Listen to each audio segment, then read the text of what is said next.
नमस्कार दोस्तों, सभी को राम राम, सभी को प्रणाम। आज मॉडल नंबर 7 शुरू करने जा रहे हैं। मॉडल नंबर 7, 6 मॉडल अपने कंप्लीट हो चुके हैं। टोटल मॉडल पेपर है वो 15 मॉडल पेपर है। पहला क्वेश्चन, भारत ने समवर्ती सूची की सहकल्पना उद्धृत की है, कहाँ से ली गई है? समवर्ती सूची की सहकल्पना है वो भारत ने कहाँ से ली है? तो वो ली है ऑस्ट्रेलिया के संविधान से। कहाँ से ली है? ऑस्ट्रेलिया के संविधान से। अपना पहला टॉपिक है वो है संविधान की विशेषताएं, वहां से ये क्वेश्चन बनाया गया है। नेक्स्ट क्वेश्चन, संसदात्मक सरकार में निम्न में से कौन सी विशेषता नहीं पाई जाती है? ये जरूर देखना है आपको, कौन सी विशेषता नहीं पाई जाती है, पाई जाती है। तो पूछ क्या रहा है? नहीं पूछ रहा है या पाई जाती है पूछ रहा है। तो इस चीज पे आपको पेपर में कोई टोकने वाला नहीं है, आप अंडरलाइन अपना हिसाब से अंडरलाइन कर सकते हो, जिससे क्या गलती होने की संभावना नील के बराबर हो जाती है। सरकार के प्रमुख को प्राय प्रधानमंत्री कहते हैं, बिल्कुल सही है। इसमें क्या है? संस्थात्मक व्यवस्था। संस्थात्मक व्यवस्था में क्या है? एक तो होता है सरकार का प्रमुख, सरकार का प्रमुख, सरकार का प्रमुख, सरकार के प्रमुख क्या कहते हैं? पीएम कहते हैं, सरकार का प्रमुख, हेड ऑफ गवर्नमेंट। और एक होता है हेड ऑफ स्टेट, राज्य का प्रमुख, देश का प्रमुख या राज्य का प्रमुख। इसे क्या कहते हैं? राष्ट्रपति। राष्ट्रपति भी हो सकता है, और जहां राज्य व्यवस्था चल रही है, संवैधानिक राज्य व्यवस्था जहां पे है, जैसे इंग्लैंड है, तो वहां पर राजा भी हो सकता है। ये राष्ट्रपति भी हो सकता है और राजा भी हो सकता है। ठीक है, ये वास्तविक प्रमुख होता है,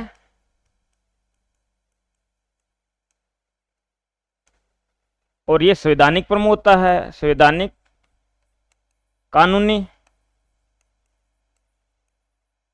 ऑब्लिक नाम मात्र का प्रमुख होता है, नाम मात्र का प्रमुख होता है। सारी शक्ति है वो मंत्रिपरिषद के पास होती है। ठीक है, मंत्रिपरिषद का हेड कौन होता है? पीएम होता है। ये पूर्ण बहुमत की सरकार है, तो जिस बहुमत दल का नेता है, या फिर गठबंधन सरकार है तो गठबंधन दल का नेता है उसको प्रधानमंत्री बनाता है राष्ट्रपति। जबकि अध्यक्षात्मक व्यवस्था में है, दोनों एक ही व्यक्ति होता है। जैसे अमेरिका है, अमेरिका में अध्यक्षात्मक व्यवस्था है, तो इसमें सरकार का प्रमुख और राज्य का प्रमुख, हेड ऑफ स्टेट और हेड ऑफ गवर्नमेंट, दोनों का प्रमुख है, एक ही व्यक्ति होता है, वो होता है राष्ट्रपति, जनता द्वारा डायरेक्ट चुना जाता है। सरकार का प्रमुख विधायिका में बहुमत दल या गठबंधन दल का नेता होता है, दोनों बात सही है। संसदीय व्यवस्था में यही बताया है, जो सरकार का प्रमुख होता है वो विधायिका के बहुमत दल का या गठबंधन का नेता होता है। या पूर्ण बहुमत है तो बहुमत दल का नेता हो गया। अगर गठबंधन है, पूर्ण बहुमत नहीं है, दूसरे दल को साथ मिलाकर सरकार बनाई है, गठबंधन सरकार है, तो वो गठबंधन जिन दलों ने किया है उन्होंने जिसको नेता चुना है, तो गठबंधन का जो नेता है वो प्रधानमंत्री बनता है। सरकार का प्रमुख ही देश या राष्ट्र का प्रमुख होता है। सरकार का प्रमुख ही देश या राष्ट्र का प्रमुख होता है, ये गलत है। ठीक है ना, ये गलत है। सरकार का प्रमुख ही देश या राष्ट्र का प्रमुख होता है, ये होती है अध्यक्षात्मक व्यवस्था में, संस्थात्मक नहीं होती। ये है अध्यक्षात्मक व्यवस्था की विशेषता। ये किसकी विशेषता है? अध्यक्षात्मक व्यवस्था की विशेषता है। अध्यक्षात्मक की व्यवस्था है, उसकी विशेषता है। सरकार का प्रमुख विधायिका के प्रति उत्तरदायी होता है। विधायिका मतलब संसद भी कह सकते हैं, और संसद में पर्टिकुलर आपको पूछा जाए तो आप लोकसभा के प्रति उत्तरदायी होता है। क्वेश्चन कई बार आया है, तो दोनों ये सही है, तो अपना उत्तर हो जाएगा स। ठीक है, कौन सी विशेषता नहीं है? तो सरकार का प्रमुख ही देश या राष्ट्र का प्रमुख होता है, नहीं। संसदात्मक व्यवस्था में सरकार का प्रमुख अलग होता है और राज्य का प्रमुख अलग होता है। अध्यक्षात्मक व्यवस्था में ये व्यक्ति एक ही होता है, सरकार का प्रमुख और राज्य का प्रमुख। नेक्स्ट क्वेश्चन, राजनीतिक दलों में दल बदल के संदर्भ में, दल बदल 52वां संविधान संशोधन 1985 अनुसूची 10 जोड़ी गई थी के संदर्भ में आया राम गया राम, आया गया बार बार, एक बार उस दल में चला गया, फिर उस दल में चला गया, फिर उस दल में चला गया, क्योंकि उस टाइम तक दल बदल वाली व्यवस्था, ये अधिनियम नहीं आया था। 52वां संविधान संशोधन 1985 बाद में राजीव गांधी जी लेके आए थे, उसके बाद दल बदल पर कुछ हद तक रोक लगी। ठीक है, कि घटना निम्न में से किस राज्य विधानसभा से के विधायक से संबंधित है। तो ये घटना है वो एनसीईआरटी की बुक में अपने हरियाणा से है, आयाराम नाम था और बाद में आया फिर गया फिर आया फिर गया, तो इस उसका नाम आयाराम गयाराम रखा गया। निम्न में से कौन से राष्ट्रपति सर्वोच्च न्यायालय में उपस्थित हुए जब सर्वोच्च न्यायालय राष्ट्रपति के निर्वाचन विवाद की, ये निर्वाचन से जुड़ा हुआ प्रश्न है, निर्वाचन अपने सिलेबस में है, निर्वाचन विवाद की सुनवाई कर रहा था। तो ये प्रधानमंत्री भी अपने सिलेबस में है, तो प्रधानमंत्री मंत्रिमंडल है, अपने मंत्रिपरिषद है, मंत्रिमंडल है, तो उससे भी जुड़ा है। प्रधानमंत्री भी एक मंत्री होता है, मंत्रियों में जो प्रधान है जो उसकी अध्यक्षता करता है वो प्रधानमंत्री होता है, और जो राष्ट्र का संवैधानिक प्रमुख होता है, नाममात्र का प्रमुख होता है, वो राष्ट्रपति होता है। तो राष्ट्रपति निर्वाचन में उपस्थित हुए जब सर्वोच्च न्यायालय राष्ट्रपति के निर्वाचन संबंधित अनुच्छेद 71 के तहत राष्ट्रपति के निर्वाचन से संबंधित विवाद है, वो ये सुप्रीम कोर्ट का मूल क्षेत्राधिकार है। मूल क्षेत्राधिकार है तो डायरेक्ट मामले, जैसे मूल अधिकारों से डायरेक्ट मामले सुप्रीम कोर्ट में जा सकते हैं। केंद्र राज्य का विवाद है तो डायरेक्ट सुप्रीम कोर्ट में जा सकता है, हाई कोर्ट में नहीं जाया जा सकता। तो जो मामले डायरेक्ट, अब राष्ट्रपति उपराष्ट्रपति के निर्वाचन संबंधी जो भी विवाद है, जो भी शंकाएं हैं, उसके लिए डायरेक्ट सुप्रीम कोर्ट सुनवाई करती है अनुच्छेद 71 के तहत। तो ये सुप्रीम कोर्ट का मूल क्षेत्राधिकार है, ठीक है। एक दूसरा क्षेत्राधिकार, एक तो मूल क्षेत्राधिकार होता है, मूल क्षेत्राधिकार के लिए केवल उसमें सुप्रीम कोर्ट में जा सकते हैं। तो अनुच्छेद 71 के साथ, अनुच्छेद 71 में के तहत राष्ट्रपति उपराष्ट्रपति के निर्वाचन से संबंधित जो भी विवाद होता है या जो भी शंका है, तो अनुच्छेद 71 के तहत इसमें सुप्रीम कोर्ट के पास पावर होता है, वो उसकी सुनवाई करता है।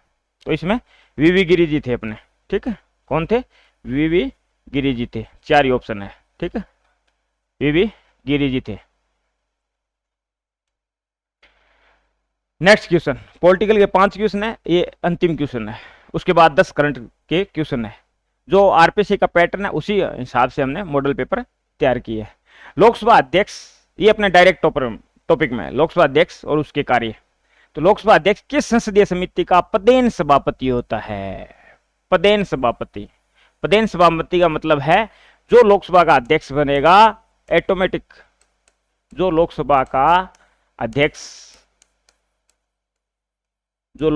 अध्यक्ष होगा, वो जो भी अध्यक्ष बनेगा लोकसभा का, वो ऑटोमेटिक उस समिति का अध्यक्ष हो जाएगा। पदेन मतलब जैसे नीति आयोग का हेड कौन होता है? प्रधानमंत्री होता है, तो वो पदेन सभापति होता है। पदेन का मतलब जो प्रधानमंत्री बनेगा वो उस नीति आयोग का अध्यक्ष होगा। जैसे राज्यसभा का सभापति कौन होता है? तो उपराष्ट्रपति है, वो पदेन सभापति होता है राज्यसभा का। जो भी उपराष्ट्रपति बनेगा वो ऑटोमेटिक राज्यसभा का अध्यक्ष सभापति होगा, तो वो हो गया पदेन, ठीक है। तो ये है नियम समिति। लोकसभा अध्यक्ष की संसदीय समिति का पदेन सभापति होता है। दूसरों की ये अध्यक्ष है, दूसरी समितियों का अध्यक्ष है, उनकी नियुक्ति कौन करता है? ये अध्यक्ष करता है, लोकसभा अध्यक्ष, और ये इसका नियम समिति का पदेन सभापति होगा। अब 10 क्वेश्चन अपने करंट के करने वाले हैं। नेक्स्ट क्वेश्चन है 6 नंबर, 38वें नेशनल गेम्स 2025 में राजस्थान दल के ध्वज वाहक कौन थे? जो 38वां नेशनल गेम्स हुए 2025 में, उसमें राजस्थान दल है, राजस्थान ने उनमें प्रतिनिधित्व किया। जो खिलाड़ी अपने गए थे उनमें तो शुरुआत जब होती है तो वहां ध्वज वाहक था। जब अपनी टुकड़ी राजस्थान की चल रही थी तो उसमें राजस्थान का प्रतिनिधित्व कौन व्यक्ति कर रहा था? किसके हाथ में ध्वज था तो ध्वज का प्रतिनिधित्व कर रहा था, तो वो कौन था? ओम प्रकाश मिथरवाल जी थे। कौन थे? ओम प्रकाश जी मिथरवाल है, वो 38वें नेशनल गेम्स 2025 में राजस्थान दल के ध्वज वाहक थे, ध्वज लेके चल रहे थे। ओम प्रकाश मिथरवाल की किस खेल से संबंधित है? तो ये ध्वज वाहक थे, और किस खेल से ये संबंधित है? तो ये शूटिंग से है। कौन से खेल से संबंधित है? शूटिंग से। अमृत 2.0, इस तरह के क्वेश्चन कोई न कोई कहीं से पुटअप होगा। का मुख्य उद्देश्य क्या है?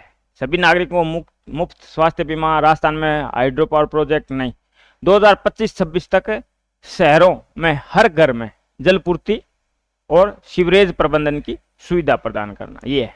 तो अमृत 2.0 है, अमृत योजना चल रही है ना, कितने शहरों में चल रही है वो देख लेना, राजस्थान के कौन कौन से शहरों में चल रही है। शायद अमृत योजना 5 शहरों में, वो अमृत 2.0 योजना का 2025-26 तक है। शहरों में हर घर में एक तो जलापूर्ति होगी, नल होगा प्रत्येक घर में जल की आपूर्ति के लिए, और दूसरा जो सीवरेज प्रबंधन की सुविधा है उस हर जगह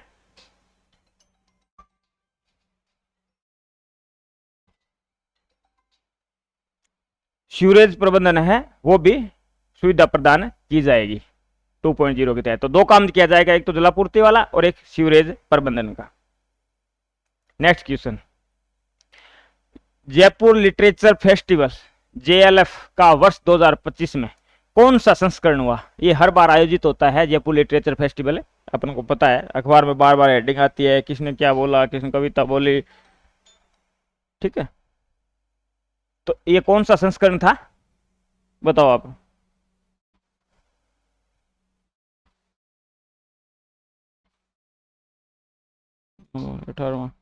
अरे ओ फोन उठाइए, कौन है बार बार?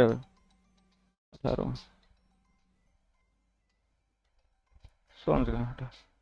जयपुर लिटरेचर फेस्टिवल का वर्ष 2025 में कौन सा संस्करण आयोजित हुआ था? कौन सा संस्करण आयोजित हुआ था?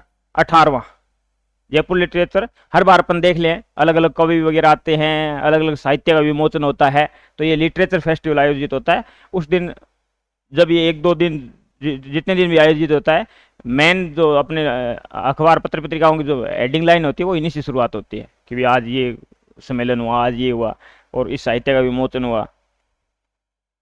राजस्थान सरकार ने राजस्थान रोजगार नीति 2025, राजस्थान रोजगार नीति 2025 के तहत स्टार्टअप्स को वित्तीय अनुदान देने के उद्देश्य से 500 करोड़ रुपए की सहायता से किस कोष का गठन करने की घोषणा की गई है? तो वो है विवेकानंद रोजगार सहायता कोष। इस क्वेश्चन को किसी हिसाब से ये ऑप्शन में भी दे सकता है, कई चीजें, कौन सा सत्य है कौन सा असत्य है, तो अपन को ये पूरी पूरी लाइनें याद रखनी है, ठीक है। राजस्थान रोजगार नीति 2025 के तहत स्टार्टअप से संबंधित कितना फंड, 500 करोड़ की सहायता खातिर एक कोष बनाई जाएगा, कोष को नाम किया वो विवेकानंद रोजगार सहायता कोष हुआ वो, ठीक है। तो इन हिसाबों 4 पॉइंट बना के उस हिसाब से भी पूछा जा सकता है। नेक्स्ट क्वेश्चन, राजस्थान में वरुण सागर झील का नामकरण किस झील का नया नाम है? ये सारे क्वेश्चन मैंने टेलीग्राम पर डाले थे, जैसे जैसे ये न्यूज आती थी इसका नाम चेंज हुआ, जैसे पहले कुलगुरु कौन बने, ठीक है, जैसे कुलपति का नाम कुलगुरु किया तो पहले कौन से बने, ये सारे क्वेश्चन मेरे टेलीग्राम पर आपको मिल जाएंगे। जब जब आई न्यूज ये सारे क्वेश्चन आपको टेलीग्राम पर डाले हुए हैं। तो वरुण सागर झील का नामकरण है वो किस झील का नया नाम है? तो वरुण सागर कर दिया गया। किस झील का नाम क्या? फोय सागर जो झील थी, फायो सागर जो झील है उसका नामकरण वरुण सागर झील कर दिया गया है। नेक्स्ट क्वेश्चन, कौन से प्रसिद्ध लोक कलाकार का हाल ही में निधन हुआ जिन्हें कोमल कोठारी पुरस्कार 2022 से सम्मानित किया गया था? किसे किया था? महेंद्र कुमार बानावत जी है ये, ठीक है ना, प्रसिद्ध लोक कलाकार। तो ये इंपॉर्टेंट इसलिए हो जाता है, इसको एक तो कोमल कोठारी पुरस्कार मिला था 2022 में और हाल ही में इसका निधन हो गया, तो व्यक्ति के कोई विशेष कारण से चर्चित होता है उस टाइम कि भाई उस हिसाब से उसको ये अवार्ड मिला हुआ था, इसको ये नोबेल पुरस्कार मिला हुआ, तो हाल में उससे जो उन्होंने कार्य किया उसके कारण वो व्यक्ति चर्चित होता है और उसका निधन हो जाता है, तो वो क्वेश्चन अपने आप में इंपॉर्टेंट हो जाता है। तो ये महेंद्र कुमार बानावत जी थे। नेक्स्ट क्वेश्चन, प्रदेश के किस स्थान पर स्थायी रीजनल ड्राइविंग ट्रेनिंग सेंटर का देश के पहले अंतरराष्ट्रीय ड्राइविंग सेंटर के तौर पर, देश को पहलो अंतरराष्ट्रीय ड्राइविंग ट्रेनिंग सेंटर के तौर पर मान्यता मिली है? प्रदेश को किस स्थान पर स्थायी रीजनल सेंटर ड्राइविंग सेंटर है जिसके देश के पहले अंतरराष्ट्रीय ड्राइविंग ट्रेनिंग सेंटर के तौर पर मान्यता मिली है? तो वो कौन सा है? अजमेर वाला है।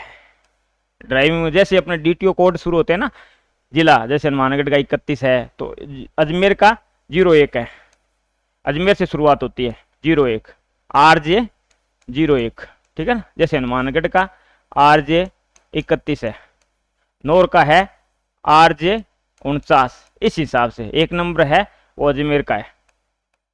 तो इसको अंतरराष्ट्रीय ड्राइविंग ट्रेनिंग सेंटर के तौर पर मान्यता मिली है अजमेर को। प्रवाह क्या है?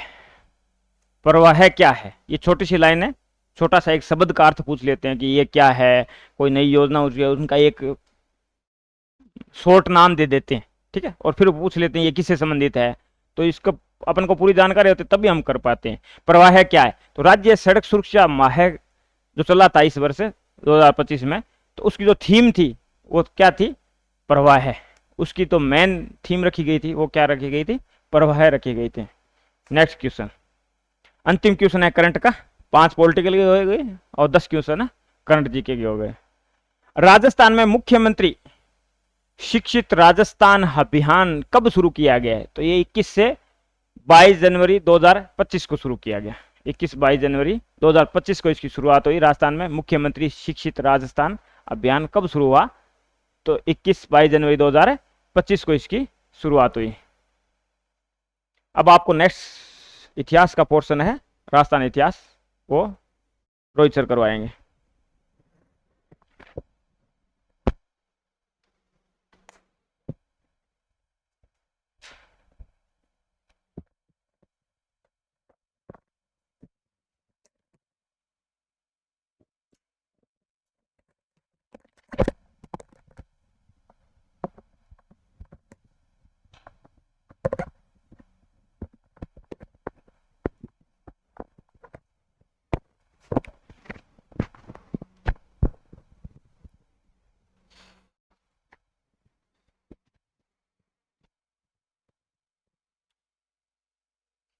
हाँ जी, सभी को नमस्कार। चलिए शुरू करते हैं। प्रश्न है, शंकरराव देव समिति का गठन धौलपुर एवं भरतपुर राज्यों की जनता की इस बात के लिए राय जानने के लिए किया गया था कि वे राजस्थान अथवा उत्तर प्रदेश किस में मिलना चाहते हैं। इस समिति में अध्यक्ष सहित कितने सदस्य थे? सदस्य पूछे गए हैं। अभी एकीकरण से संबंधित अपने 4-5 समितियां हैं। जैसे आपकी एक तो शंकर देवराय समिति बनी थी, पी सत्यनारायण समिति बनी थी, एक बी आर पटेल समिति बनी थी, ठीक है। और शंकर देवराय समिति इसलिए बनी थी क्योंकि आपकी जो भरतपुर और धौलपुर रियासत थी, इनके जो राजा थे वो उत्तर प्रदेश के अंदर मिलना चाहते थे, लेकिन इस समिति का गठन किया गया भी वहां की जो जनता है उनके क्या विचार है, ठीक है। और उनकी जनता का जो पक्ष था वो राजस्थान के पक्ष में था। अब अपने से सदस्य पूछे गए हैं, तो याद रखना है कितने सदस्य थे, 3 सदस्य थे। अध्यक्ष कौन थे आपके,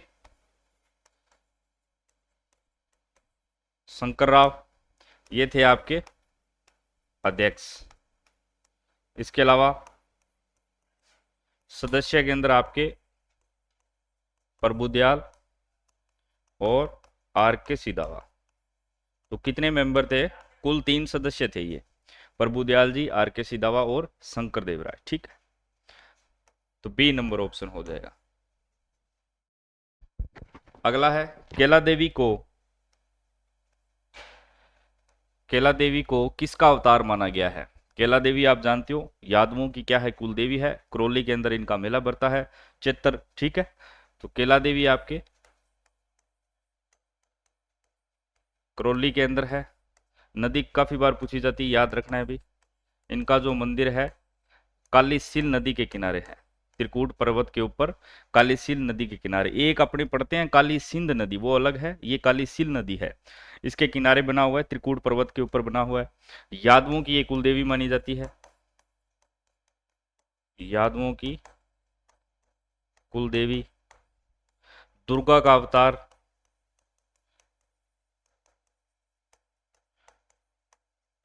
देवी की कुल 9 जो शक्तिपीठ है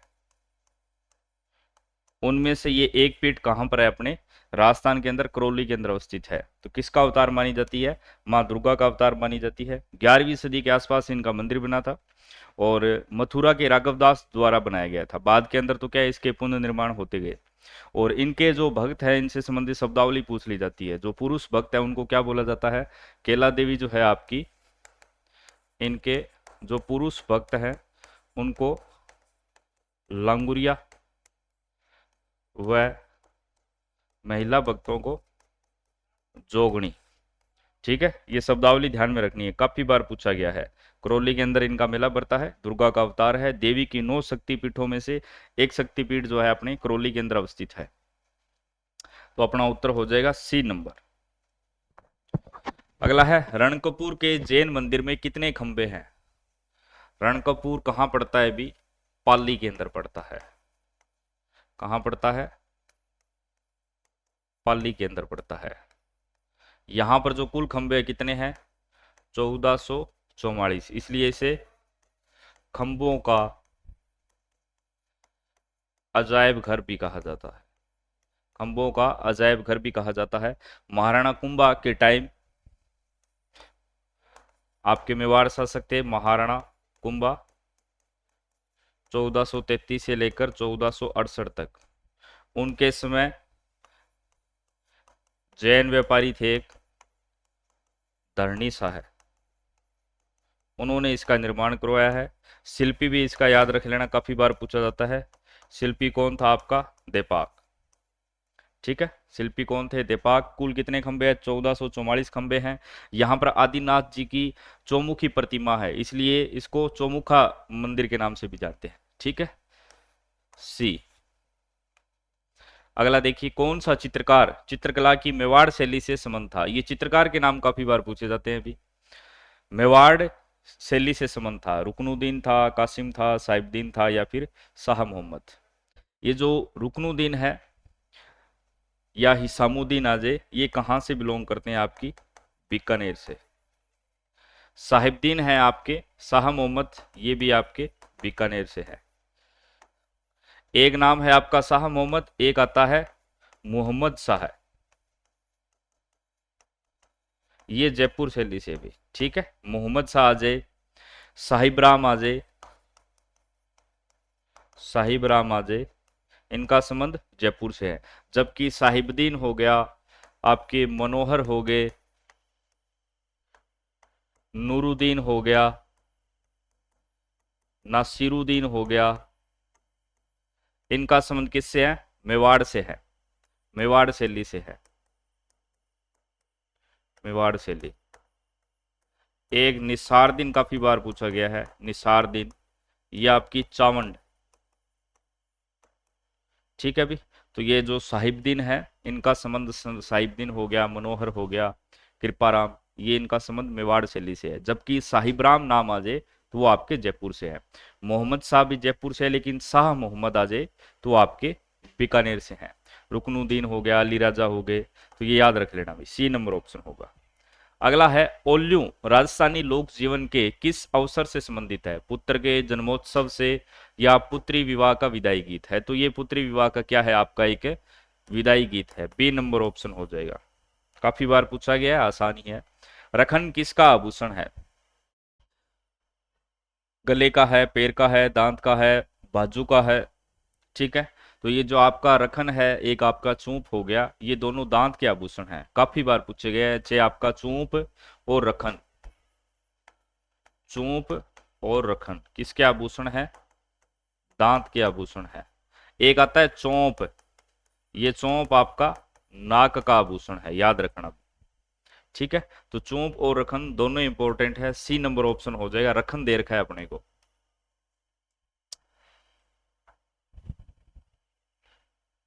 जो एग्जाम के अंदर बार बार पूछे गए हैं वो आभूषण आपको याद रखने हैं, जैसे नेवरी हो गया, नोगरी हो गया, चौंप हो गया, चूंप हो गया, हंसली हो गया, एक आपका ये कंदोरा काफी बार पूछा गया है, जो कि कमर का आभूषण है। बाकी तो इनको आज जब अपने पढ़ेंगे तो नाम से याद रह जाते हैं, जैसे बाजूबंद हो गया। ठीक है, इस प्रकार से। राजस्थान में एक्की आंदोलन का सूत्रपात किसने किया? एक्की आंदोलन, एक्की आंदोलन विजय सिंह पथिक नहीं है भी, इनका संबंध राजस्थान सेवा संघ से रहा है। ठीक है, इनके बारे में अपने अच्छे से जानते हैं। इन्होंने राजस्थान सेवा संघ की स्थापना की थी वर्धा महाराष्ट्र से 1919 के अंदर, बाद के अंदर यह अजमेर स्थानांतरित हो गया था, तो इनका तो नहीं है। Motilal Tejawat, B number option होगा भी। ठीक है, मोतीलाल तेजावत 1921,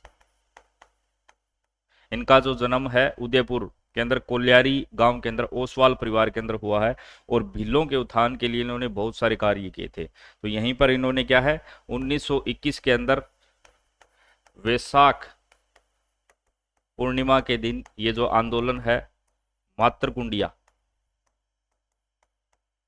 मातरकुंडिया नामक स्थान जो कि पड़ता है आपका चित्तौड़ के अंदर, वहां से शुरू किया था।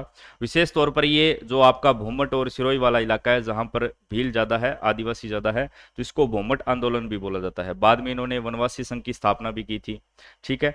और जो आपका नीमड़ा के अंदर सम्मेलन हुआ था, वहां पर इन्होंने मेवाड़ के महाराणा जो फतेह सिंह थे, उनको 21 सूत्री मांग पत्र भी भेजा था, ठीक है, जिसे अपने मेवाड़ पुकार के नाम से जानते हैं। तो इनका संबंध एक आंदोलन से है। और गोविंद गिरी इनको कौन नहीं जानता, भगत पंथ चलाया था और सम सभा की स्थापना की थी। तो एक आंदोलन जब भी आए, Motilal Tejawat, B number option होगा। अगला है राजस्थान राज्य की आत्मा या लोक नृत्यों का सिरमौर या राज्य नृत्य किस नृत्य को कहा जाता है? बहुत ही आसान है भी, कौन सा है? अपना घूमर है। विशेष तौर पर जो आपका घूमर है, ज्यादातर ये गणगौर, वैसे सभी मांगलिक अवसरों पर किया जाता है ये, ठीक है, मांगलिक अवसरों पर ये किया जाता है। और जो महिलाएं जब नृत्य करती है तो उनका जो लहंगा है वो घेरेदार, जो वर्ताकार वो घेर बनता है, उसे अपने घूम के नाम से जानते हैं। गणगौर और मांगलिक अवसरों पर किया जाता है। वाद्य यंत्र भी पूछ लिए जाते हैं, ढोल हो गया, सहनाई हो गया, नगाड़ा, ऐसे वाद्य यंत्रों का क्या है, प्रयोग किया जाता है। इसे राजस्थान राज्य की आत्मा या नृत्यों का सिरमौर भी बोला जाता है। तो ये अपना कौन सा है? घूमर नृत्य है। इसके बाद बात करें इंडोली, ये वैसे इंडोनी है, ठीक है, क्या है?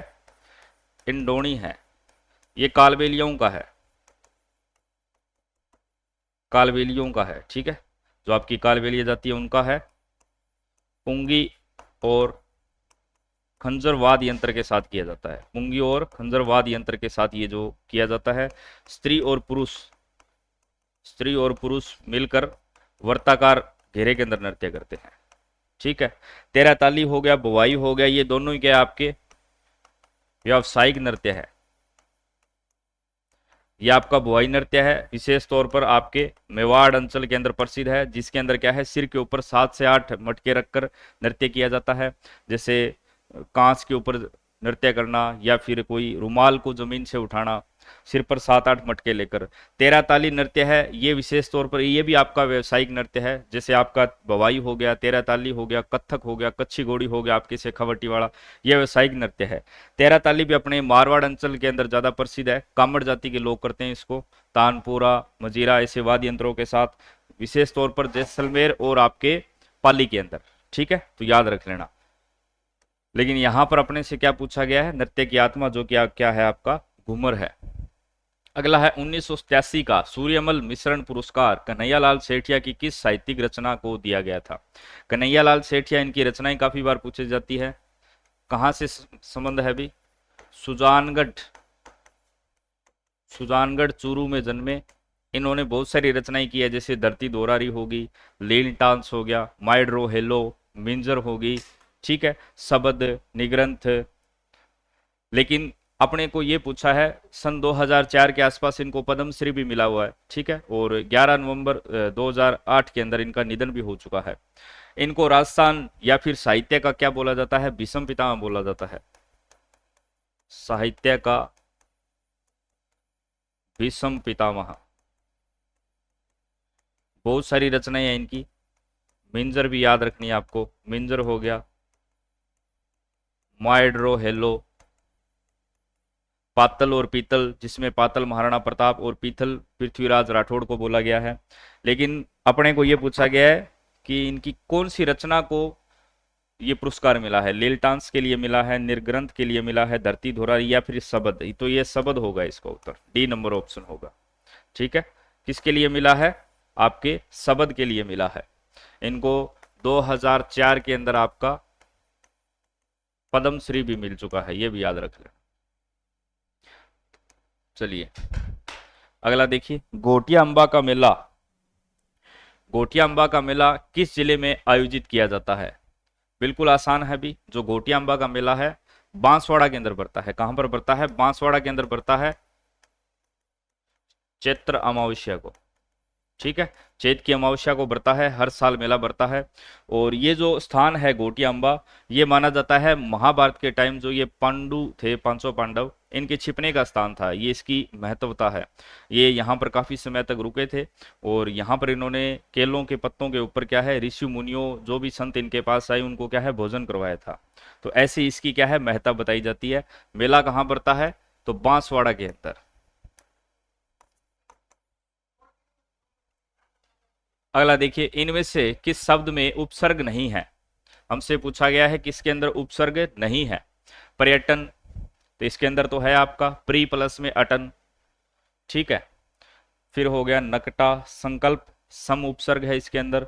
हमराज, ये रहा, तो इसके अंदर भी है, इसके अंदर भी है, नकटा के अंदर नहीं है अभी। बी नंबर ऑप्शन होगा नकटा। नकटा यानी अप्रतिष्ठित व्यक्ति, जिसको बेशरम भी बोल सकते हैं अपने, बेशरम बेहया, जिसको अपनी इज्जत की परवाह नहीं हो, उसको बोलते हैं। तो इसके अंदर कोई उपसर्ग नहीं है। बाकी इसके अंदर भी आपका, यहाँ पर भी कौन सा है आपका, सम उपसर्ग है, परि उपसर्ग है, यहाँ पर आपका हम हो ही गया, ठीक है। तो बी नंबर ऑप्शन हो जाएगा नकटा, बेशरम बेहया। निर्लज व्यक्ति। कटिबद्ध और कटिबंध शब्द युगम का सही अर्थ होगा कटिबद्ध और कटिबंध, ठीक है। कटिबद्ध यानी तैयार रहना, जबकि कटिबंध क्या है, कमरबंद एक आभूषण है, ठीक है। कटिबंध किसको बोलते हैं अपने, कमरबंद। कटिबद्ध यानी तैयार रहना, बिल्कुल आसान सा है। कटिबद्ध तैयार, कटिबंध दोनों में फर्क है। यहाँ पर कटिबंध दे रखा है, ये यहाँ पर कटिबद्ध दे रखा है, ठीक है। दया आधा है इसके अंदर, तो इसका मतलब होता है तैयार और इसका कमरबंद। ए नंबर ऑप्शन।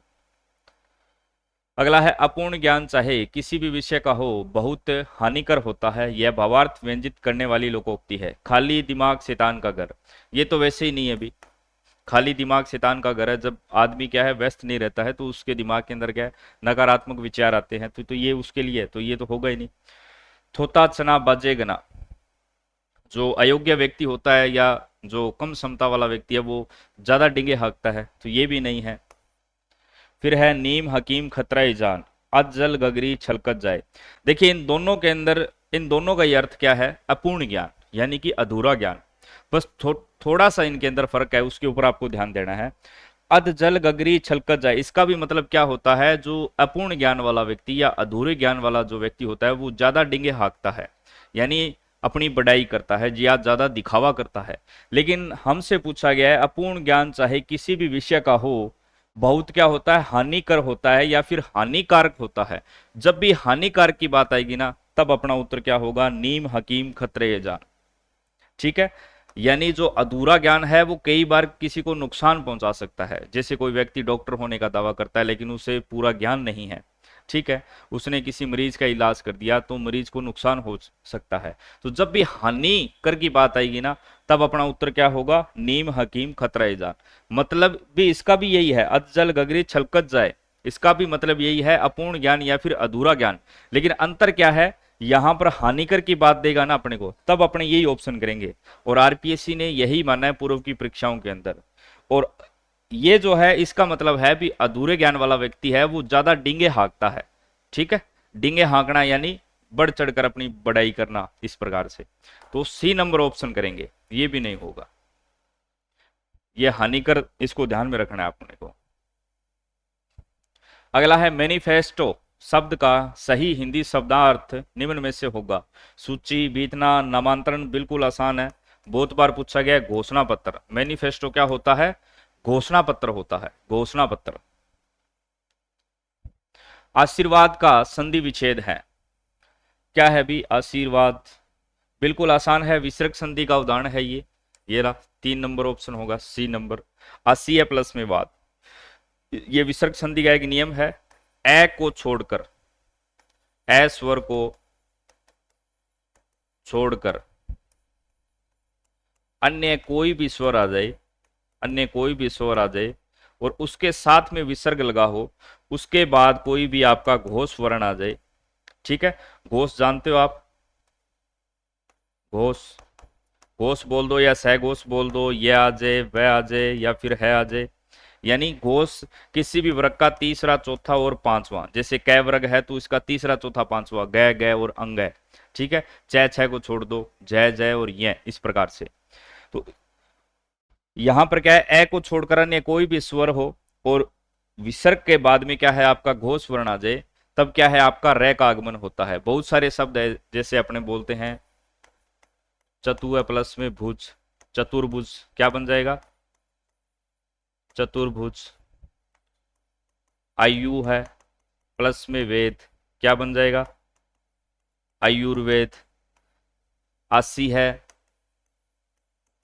प्लस में वचन क्या बन जाएगा, आशीर्वचन। ठीक है, आशीर वचन, ये जो र है उसके बाद वाले वर्ण के ऊपर आता है, ये हमेशा ध्यान रखना, लेकिन उच्चारण पहले होगा। अब ऊपर रह गया इसका मतलब क्या है, आधा है, इसके अंदर स्वर नहीं है। ठीक है, अगर स्वर होता तो ये पूरा आता बीच में। आशीर्वचन हो गया, चतुर्भुज हो गया, आयुर्वेद हो गया, यजुर्वेद हो गया, इस प्रकार से। तो ये सभी आपके विसर्ग संधि के उदाहरण है, और ये शब्द शुद्धि के अंदर भी काफी बार पूछा गया है। तो इसका क्या हो जाएगा, आसीय प्लस में वाद। अब यहां पर देखो, स के अंदर कौन सा स्वर है, ई स्वर है, ए स्वर नहीं होना चाहिए, फिर उसका नियम अलग हो जाएगा। ठीक है, बाकी फिक्स है, ये 20 से 30 शब्द हैं शायद, उन्हीं में से आता है बार बार। अगला है चूज द वर्ड, इंग्लिश के प्रश्न अब आपके, choose the word with incorrect prefix. Miss, ये अपने को प्रीफिक्स यानी आपके उपसर्ग लगाना है। ठीक है, इनकरेक्ट कौन सा है, देखिए भी, like miss like, fire miss fire, जज मिस जज, अंडरस्टैंड मिस अंडरस्टैंड, ये सभी ठीक बैठ रहे हैं। अभी एक गलत है, मिस फायर होता है, ये बात तो ठीक है। जज यानी निर्णय लेना, लेकिन मिस जज कर दिया, निर्णय जो आपने लिया है वो गलत हो गया, तो ये भी ठीक है। अंडरस्टैंड माने समझना, मिस अंडरस्टैंड यानी किसी को गलत समझ लेना। लेकिन लाइक मिस लाइक नहीं होता है भी। ठीक है, लाइक माने पसंद करना, ये गलत है। डिसलाइक होता है, क्या होता है, डिसलाइक। ठीक है, यहां पर ये जो मिस है ये इनकरेक्ट है, अपने को यही छांटना था कौन सा जो है उपसर्ग एक प्रकार से वो गलत दे रखा है। ए नंबर ऑप्शन हो जाएगा। मिस लाइक नहीं होता है, डिसलाइक होता है। लाइक और डिसलाइक, पसंद करना और ना पसंद करना, बाकी सभी ठीक है, मिस फायर मिस जज मिस अंडरस्टैंड। चलिए अगला है चूज द करेक्ट सिनोनियम। सिनोनियम का मतलब होता है समानार्थी of the following word. Concise, इसका मतलब क्या होता है भी, संक्षिप्त, संक्षिप्त, संक्षेप में बताना किसी चीज को। ठीक है, तो इसका समानार्थी वर्ड कौन सा है, रेड्यूस का मतलब तो होता है कम करना, तो ये तो नहीं होगा। ब्रीफ, ब्रीफ होता है भी, ब्रीफ बोल दो, या फिर समरी भी आप बोल सकते हो। ठीक है, समरी माने भी क्या होता है, संक्षेप या संक्षिप्त होता है। ब्रीफ भी बोलते हैं, समरी भी बोलते हैं, कंसाइज भी बोलते हैं, तो ये बी नंबर ऑप्शन हो जाएगा। बाकी लॉन्ग यानी लॉन्ग का मतलब क्या होता है, लंबे से होता है, और सर्टेन का मतलब निश्चित, सर्टेन का मतलब क्या होता है, निश्चित, निश्चित। रिड्यूस यानी कम करना, तो अपना उत्तर क्या होगा, बी नंबर होगा। सिनोनियम छांटना था अपने को। अगला देखिए, which of the following sentence contains an error. कौन सा जो यहां पर सेंटेंस यानी वाक्य दिया गया है उसके अंदर गलती की गई है, वो ही अपने को छांटना है। पहला है every boy and every girl in our village go to school, यही गलत है भी, क्योंकि एवरी जहां पर भी आ जाए, एवरी आ जाए या फिर ईच आ जाए, एक नियम है, ईच आ जाए या फिर एवरी किसी नाउन के साथ आ जाए ना, ठीक है, तो ये सिंगुलर की तरह काम करती है। अब यहां पर आप पढ़कर भी देख लो, एवरी बॉय यानी प्रत्येक लड़का, प्रत्येक हर एक लड़की की बात कर रहा है। एवरी गर्ल हर एक लड़की की बात कर रहा है। ये वैसे कंपाउंड आपका सब्जेक्ट है, लेकिन एवरी और ईच जहां पर भी किसी नाउन के साथ लग जाए तो वो सिंगुलर हो जाते हैं। और जब सिंगुलर हो जाएगा तो आपकी वर्ब जो है, यहां पर देखो गो टू स्कूल दे रखा है, ये प्रेजेंट आपके सिंपल का वाक्य है, तो यहां पर गो टू नहीं होगा, काट दो, गोज होना चाहिए। ठीक है, कोई भी क्या है हेल्पिंग वर्ब का जो आपका इंडेफिनाइट वाक्य होता है, जैसे अपने अलग अलग प्रकार से वाक्य बनाते हैं, नेगेटिव के अंदर नोट का प्रयोग किया जाता है, इंटरोगेटिव यहाँ पर क्या है आपके हेल्पिंग वर्ब का प्रयोग किया जाता है। तो यहाँ पर क्या है, सिंगुलर के लिए अपने वर्ब के साथ, वर्ब की फर्स्ट फॉर्म के साथ एस या ईएस का प्रयोग करते हैं, एस या ईएस। यदि आपकी क्या है नाउन आपका सिंगुलर हो, यदि प्लूरल हो तब ओनली वर्ब की फर्स्ट फॉर्म। तो यहाँ पर क्या है, ईच और एवरी ये प्रयोग में ले लिया गया है। तो ये आज जो क्या होगी आपकी नाउन सिंगुलर होगी, तो वर्ब के साथ आपको क्या है SEIS लगाना था, ठीक है। तो यहाँ पर ये गो टू दे रखा है, ये गलत है, तो पहला ही गलत हो गया इसके अंदर, ये लीजिए।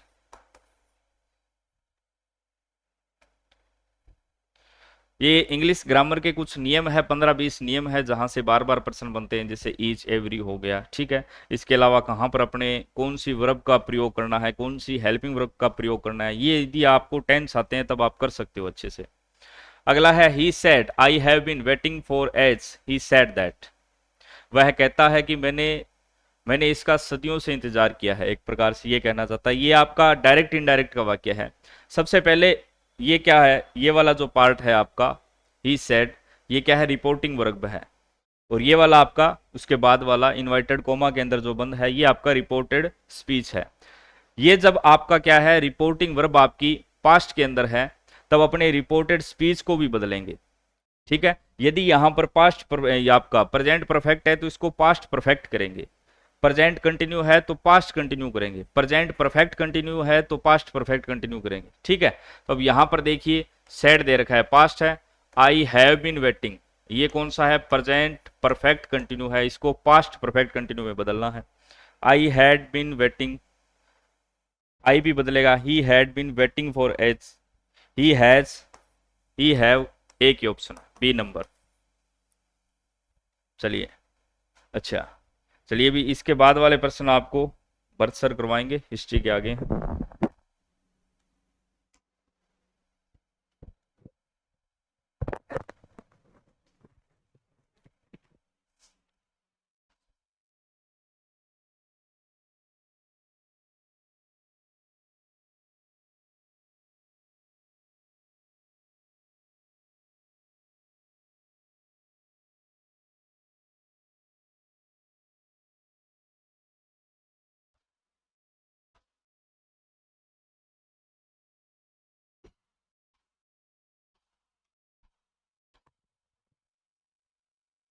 हेलो नमस्कार दोस्तों।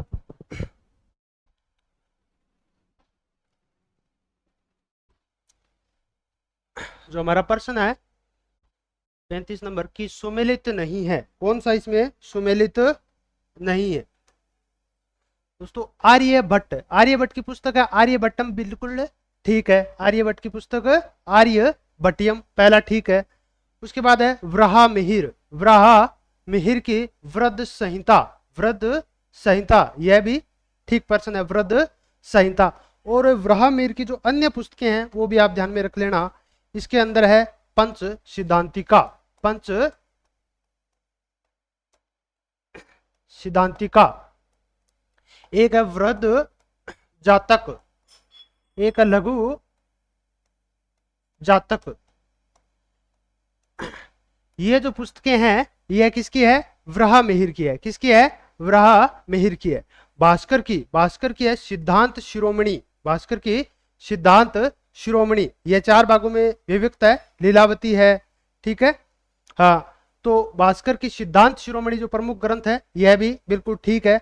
ब्रह्मागुप्त, ब्रह्मागुप्त की पंच सिद्धांतिका, पंच सिद्धांतिका किसकी है, व्राहा मिहिर की है। ब्रह्मागुप्त की है ब्रह्मा स्फुट सिद्धांत, ब्रह्मा स्फुट सिद्धांत, यह पुस्तक किसकी है, यह पुस्तक है ब्रह्मागुप्त की, ब्रह्मा स्फुट सिद्धांत, ठीक है।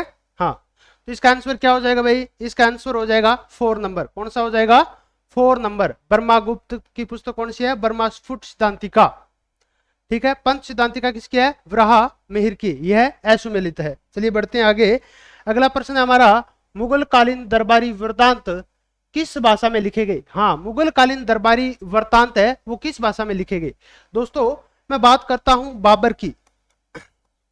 जब बाबर ने मुगल साम्राज्य की स्थापना की तो बाबर की जो भाषा थी या बाबर नामा लिखी गई थी वह तुर्की भाषा में लिखी गई थी। बाबर नामा, बाबर नामा किस भाषा में लिखी गई थी, तुर्की भाषा में।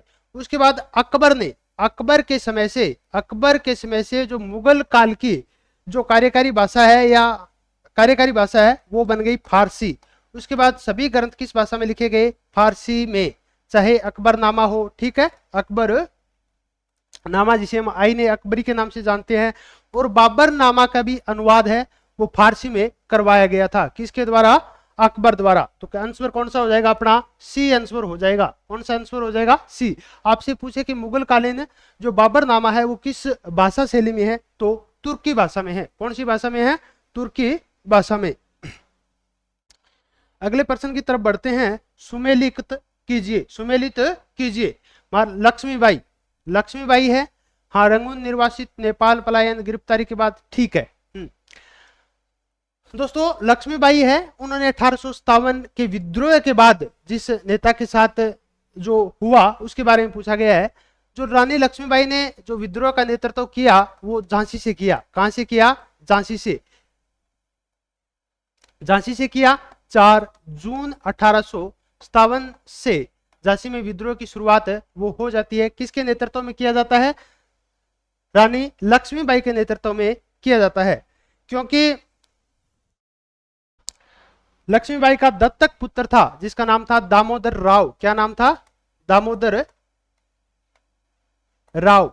दामोदर राव दत्तक पुत्र था, इसलिए वह शासक नहीं बन पाया, ठीक है, क्योंकि लॉर्ड डलहौजी की जो गोद निषेध नीति थी वो उसके आड़े आ गई, ठीक है। दामोदर राव शासक नहीं बन पाया, तो झांसी की स्वयं रानी कौन बन जाती है, लक्ष्मीबाई बन जाती है, और विद्रोह का नेतृत्व भी लक्ष्मीबाई ने किया। और लक्ष्मीबाई है जनरल ह्यूरोज के सामने, जनरल ह्यूरोज के सामने 18 जून 1858 को ग्वालियर में लड़ते हुए, ग्वालियर में लड़ते हुए क्या हो जाती है, वीर गति को प्राप्त हो जाती है, वीर गति को प्राप्त हो जाती है, ठीक है, ग्वालियर में। और आपसे पूछे कि रानी लक्ष्मीबाई का साथ है वो तांत्या टोपे ने भी दिया था, तांत्या टोपे, और तांत्या टोपे है ग्वालियर से भाग जाते हैं, ठीक है। उसके बाद है तांत्या टोपे। तांत्या टोपे जो है वो मानसिंह नरूका की विश्वासघात के कारण, मानसिंह नरूका के विश्वासघात के कारण क्या हो जाते हैं, वो नरवाना के जंगलों में पकड़े जाते हैं और उनकी गिरफ्तारी कर ली जाती है। उसके बाद उन्हें फांसी दे दी जाती है। क्या दे दी जाती है, उसके बाद उन्हें फांसी दे दी जाती है। उसके बाद है नाना साहब। नाना साहब ने 1857 के विद्रोह का नेतृत्व किया दोस्तों, वो किया था कानपुर से। कहां से किया था, कानपुर बिठूर से किया था, कानपुर बिठूर से। और कैंपवेल के द्वारा, जब कानपुर पर विद्रोह को दबाने के लिए कैंपवेल ने ईस्ट इंडिया कंपनी ने कैंपवेल के नेतृत्व में जो सेना भेजी, तो उसके बाद नाना साहब कहां चले गए, वो नेपाल चले गए। कहां चले गए, नेपाल। और बहादुर शाह जफर को, हडसन ने बहादुर शाह जफर को पकड़ के कहां निर्वासित कर दिया था, रंगून निर्वासित कर दिया था। तो अपने सभी को समझ में आ गया। ए रानी लक्ष्मीबाई युद्ध में मारे गए थे, ए में 4 2 में है। उसके बाद तांत्या टोपे गिरफ्तारी के बाद क्या फांसी दे दी गई, 3, ठीक है। तो आंसर क्या हो जाएगा अपना, 3 हो जाएगा, आंसर 3। अगले प्रश्न की तरफ बढ़ते हैं। किसने कहा भारत की एकमात्र आशा, किसने कहा भारत की एकमात्र आशा जनता से है, उच्च वर्ग शारीरिक और नैतिक रूप से मृत है। उच्च वर्ग के लोग हैं वो शारीरिक और नैतिक रूप से मृत है। भारत की एकमात्र आशा तो जनता से ही है। यह बात कही थी स्वामी विवेकानंद ने। किसने कही थी, स्वामी विवेकानंद ने, जिन्होंने सितंबर 1893 में शिकागो में धर्म सम्मेलन की भाग लिया था, भारत की तरफ से धर्म सम्मेलन शिकागो में। एक बात ध्यान में और रख लेना, स्वामी विवेकानंद जब स्वदेश लौटे, भारत आने के बाद 1897 में रामकृष्ण मिशन की स्थापना भी की थी। रामकृष्ण मिशन की स्थापना भी किसके द्वारा की गई थी, स्वामी विवेकानंद द्वारा की गई थी। अगला प्रश्न हमारा, निम्नलिखित आंदोलनों को आरोही कालक्रम के अनुसार बताइए, ठीक है। सबसे पहले मैं बात करता हूं होम रूल लीग आंदोलन। होम रूल लीग आंदोलन 1916 में स्टार्ट होता है, या लगभग 1918 तक इसका प्रभाव है वो रहता है। 1916 में यह किसके नेतृत्व में किया गया था, यह बाल गंगाधर तिलक, बाल यह बाल गंगाधर तिलक व एनी बेसेंट के नेतृत्व में, ठीक है। तिलक ने जो नेतृत्व किया वो किया था बेलगांव से, बेलगांव, और इसका कार्य क्षेत्र जैसे कर्नाटक और महाराष्ट्र, बंबई प्रांत को छोड़ करके तिलक ने जो कर्नाटक महाराष्ट्र में होम लीग आंदोलन का नेतृत्व किया।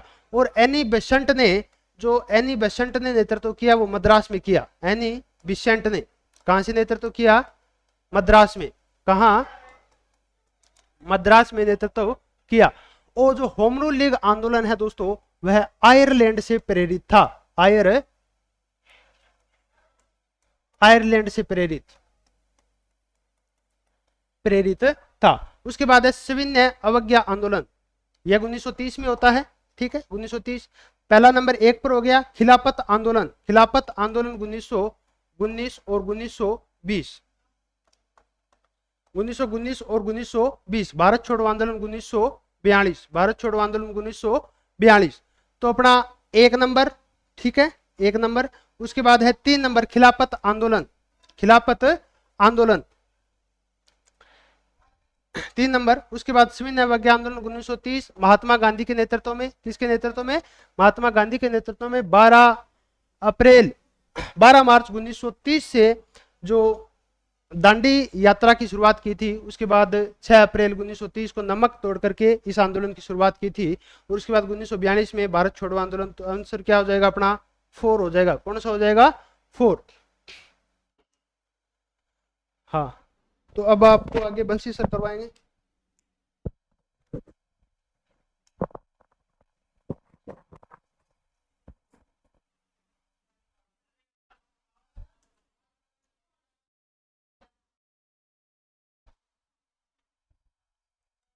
हाँ जी, सभी को नमस्कार, राम राम, राधे राधे, जय श्री कृष्णा। तो अपने जो ज्योग्राफी के क्वेश्चन है मॉडल नंबर 7 के अंदर वो कर लेते हैं। पहला जो 40 नंबर क्वेश्चन है उसमें दिया हुआ है कि राजस्थान के बारे में कौन सा कथन है वो सत्य है। सत्य पूछा गया है यहाँ पे। ऐसे क्वेश्चन आजकल जो है एग्जाम में पूछे जाते हैं, सत्य है, असत्य है, कूट वाले हैं, ये ज्यादातर पूछे जाते हैं ऐसे ही क्वेश्चन। तो इसमें जो दे रखे हैं उनमें सत्य कौन सा है ये बताना है आपको। सबसे पहले बात करें तो इसका आधार विषम कोणीय चतुर्भुजाकार है। जी हाँ, ये तो सही है एकदम। अब और चेक कर लेते हैं। ऑप्शन तो अपना आ गया, आंसर तो अपना आ गया, तो पर और भी चेक कर लेते हैं। उत्तर से दक्षिण विस्तार 869 नहीं, ये पूर्व से पश्चिम है, पूर्व से पश्चिम है, ये पूर्व से पश्चिम है, ये गलत दे रखा है यहाँ पे, ये गलत दे रखा है। उत्तर से दक्षिण है 826 किलोमीटर है, ये 826 किलोमीटर है। अब बात करें इसकी स्थलीय सीमा 6920 नहीं है, 6920 नहीं है, ये गलत दे रखा है यहाँ पे। तो कितनी है? 5920 किलोमीटर है, जिसमें से 4850 किलोमीटर जो है अंतरराष्ट्रीय, सॉरी अंतरराज्य है, अंतरराज्य सीमा है, अंतरराज्य जो सीमा है। और इसमें से 1070 किलोमीटर जो है, 1070 किलोमीटर है वो है अपनी अंतरराष्ट्रीय है, अंतरराष्ट्रीय है, अंतरराष्ट्रीय है, 1070 किलोमीटर है। ठीक है, नेक्स्ट बात करें इसका क्षेत्रफल। क्षेत्रफल है 3,42,329 नहीं है, इसका क्षेत्रफल है 3,42,239 वर्ग किलोमीटर है। ठीक है, ये ध्यान रखें। तो ये तीनों गलत है, यहां पे सत्य पूछा गया था, सत्य 1 नंबर है। नेक्स्ट क्वेश्चन है, लूनी नदी की निम्न सहायक नदियों में से अरावली पर्वतमाला से नहीं निकलती है। किससे नहीं निकलती है? अरावली पर्वतमाला से नहीं निकलती है। तो एकमात्र लूनी की एक ही सहायक नदी है जो एक गांव से निकलती है, वो नागौर का गांव है। कौन सा? वो नागौर का गांव है, पोड़लू गांव है, पोड़लू गांव है, पोड़लू गांव है, नागौर का है। ठीक है, यहां से ये इसका उद्गम होता है और ये लूनी की सहायक नदी है। और एक क्वेश्चन और बनता है इसी नदी से, ये जो लूनी की सहायक नदियों में एकमात्र नदी है, एकमात्र नदी है जो कि कहां से, कौन सी साइड में मिलती है? ये दाईं ओर से मिलती है, दाईं ओर से मिलती है।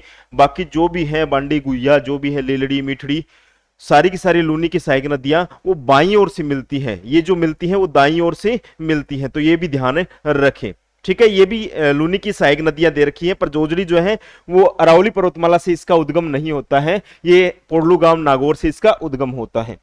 नेक्स्ट क्वेश्चन है, राजस्थान का कौन सा जिला अधिकतम मात्रा में ईश्व भूगोल पैदा करता है? अधिकतम मात्रा में ईश्व भूगोल पैदा करता है। ईश्व भूगोल की बात करें तो सर्वाधिक है जालोर से ईश्व भूगोल जो है पैदा होती है। ईश्व भूगोल का जो वैज्ञानिक नाम या फिर ईश्व भूगोल का उपनाम है उपनाम की बात करें तो इसको कहते क्या है, इसको कहते हैं घोड़ा जीरा।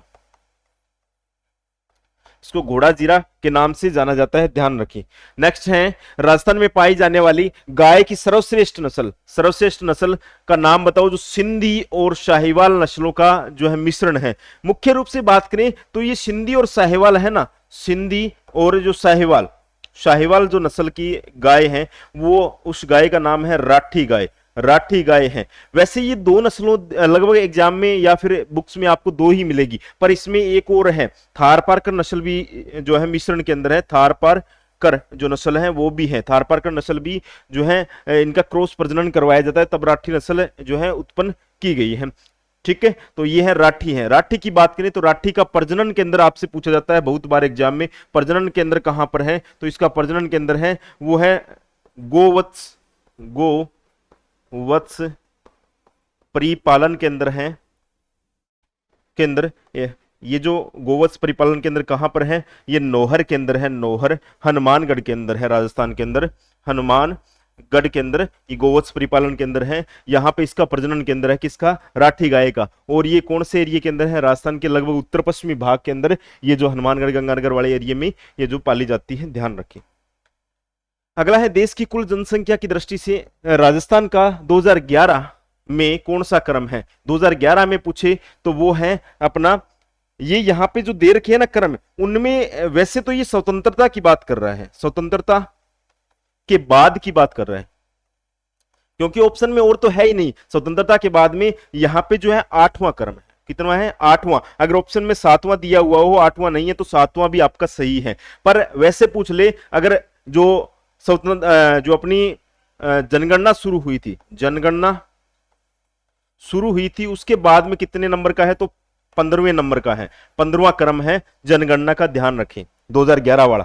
ठीक है, नेक्स्ट है आपके जो रीजनिंग के क्वेश्चन सुभाष सर करवाएंगे आपको, प्लीज।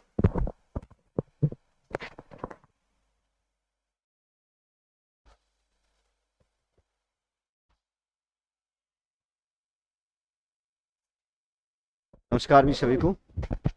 अगला क्वेश्चन है अपना रीजनिंग का, उसके बाद में मैथ के हैं, फिर स्टैटिक्स के क्वेश्चन हैं। किसी सांकेतिक भाषा में, कोई सांकेतिक भाषा है उसमें रीड READ को, रीड को लिखा जाता है DR, तो उसी सांकेतिक भाषा में टावर को लिखेंगे। टावर को उसी सांकेतिक भाषा में क्या लिखेंगे, कोडिंग डिकोडिंग का क्वेश्चन है रीजनिंग का। जैसे रीड को क्या लिखा गया है, रीड को लिखा गया है READ, इस रीड को लिखा गया है DR, DEAR, DEAR, रीड को लिखा गया है DR। तो यहां पे अपने देखें R कितने नंबर पे है, 1 नंबर पे है, ये 2 नंबर पे है, ये 3 नंबर पे है, और ये 4 नंबर पे है। अब इसने क्या किया, D को पहले 4 नंबर वाला लिख दिया, फिर उसके बाद में इसने E 2 नंबर वाला लिख दिया, A 3 नंबर वाला लिख दिया, और ये 1 नंबर लिख दिया। इस क्रम में लिखा है इसको, यानी 4 2 3 1, 4 2 3 1। उसी प्रकार टावर को क्या लिखेगा, TOUR, टावर, टावर को लिखेगा। जैसे ये 1 नंबर, 1 2 3 4, अब ये इसको लिखेगा 4, फिर उसके बाद में 2 वाला, फिर उसके बाद में 3 वाला, फिर उसके बाद में 1 वाला। तो 4 नंबर पे क्या है R, 2 नंबर पे क्या है O, और 3 नंबर पे है U और T, ROUT। तो सांकेतिक भाषा में इसको क्या लिखेगा, जिस प्रकार रीड को लिखा है उसी प्रकार टावर को क्या लिखेगा, ROUT लिखेगा, ROUT। ऐसा अपने पास ROUT 2 नंबर ऑप्शन दे रखा है, तो इसका जो राइट आंसर होगा वो 2 नंबर हो जाएगा। बिल्कुल सिंपल सा क्वेश्चन है, कोडिंग डिकोडिंग का क्वेश्चन है। नेक्स्ट अगला क्वेश्चन, अगला क्वेश्चन है, यदि प्लस का अर्थ है भाग देना, और माइनस का अर्थ है जोड़ना, और गुणा का अर्थ है घटाना, और इस चिन्ह का अर्थ है से गुणा करना, यानी गुणा करना, तो निम्नलिखित व्यंजक का मान क्या होगा। इस व्यंजक का मान ज्ञात करना है, इस व्यंजक का मान क्या होगा। अब देखिएगा समीकरण है अपने पास 16 गुना 6, गुना का अर्थ इसने क्या बताया है? घटाना। गुना का अर्थ क्या बताया है? घटाना। तो 16 माइनस 6 कर देंगे अपने। फिर गुना, गुना का अर्थ क्या बताया? घटाना। 2/3, और इस चिन्ह का मतलब क्या बताया है? इस चिन्ह का अर्थ है गुणा करना। इस चिन्ह का अर्थ क्या है? गुणा करना। तो 2 गुना 3, 2 गुना 3, मंजिला ब्रैकेट बंद। उसके बाद में फिर दे रखा है प्लस, प्लस 3 माइनस 1, और प्लस का अर्थ इसने क्या बताया? अभी प्लस का अर्थ बताया है भाग देना। तो यहां पे आ जाएगा भाग, भाग 3 माइनस 1, ये ब्रैकेट शुरू करके 3 माइनस 1, और माइनस का अर्थ इसने क्या बताया? माइनस का अर्थ है जोड़ना। तो 3 प्लस 1, 3 प्लस 1, और बड़ा ब्रैकेट बंद। फिर उसके बाद में इस चिन्ह का अर्थ क्या बताया? इस चिन्ह का अर्थ है गुणा करना। गुणा 2, गुणा 2। अब सबसे पहले इसमें बोर्डमास रूल लगाएंगे, और बोर्डमास रूल में अपने बात करें तो ये होता है बोर्डमास, गणितीय संक्रिया का क्वेश्चन है। बोर्डमास में सबसे पहले ब्रैकेट को हल करते हैं, उसके बाद में ऑफ का को हल करते हैं, फिर भाग को, फिर गुणा को, फिर जोड़ को, और फिर घटाव को हल करते हैं। और ब्रैकेट में सबसे पहले कौन से ब्रैकेट को सॉल्व करते हैं? ब्रैकेट भी 3 प्रकार के होते हैं, छोटा, बड़ा, मंझला। छोटा, बड़ा और मंझला। तो सबसे पहले छोटा ब्रैकेट हल करते हैं। छोटे ब्रैकेट के अंदर जो संख्या दी गई है 16 माइनस 6 कितना बचेगा? 10। तो ये ब्रैकेट हल हो गया। मंझला, ठीक है। फिर माइनस, फिर छोटे ब्रैकेट 3 दूआ 6, ये मंझला बंद, भाग 3 प्लस 1 4, 4 और गुणा 2। अब उसके बाद में मंझला ब्रैकेट सॉल्व करेंगे। 10 माइनस 6 4, 10 माइनस 6 4, 2 गुना 3 6, 3 माइनस 1, माइनस का अर्थ इसने क्या बताया? जोड़ना। तो 3 प्लस 1 4, 10 माइनस 10 में से 6 जाएगा, सॉरी भाई यहाँ पे 10 में से सॉरी 16 में से 6 जाएगा, 10, 10 माइनस 4, और 10 माइनस 6 4, बड़ा ब्रैकेट, भाग 4 और गुना 2।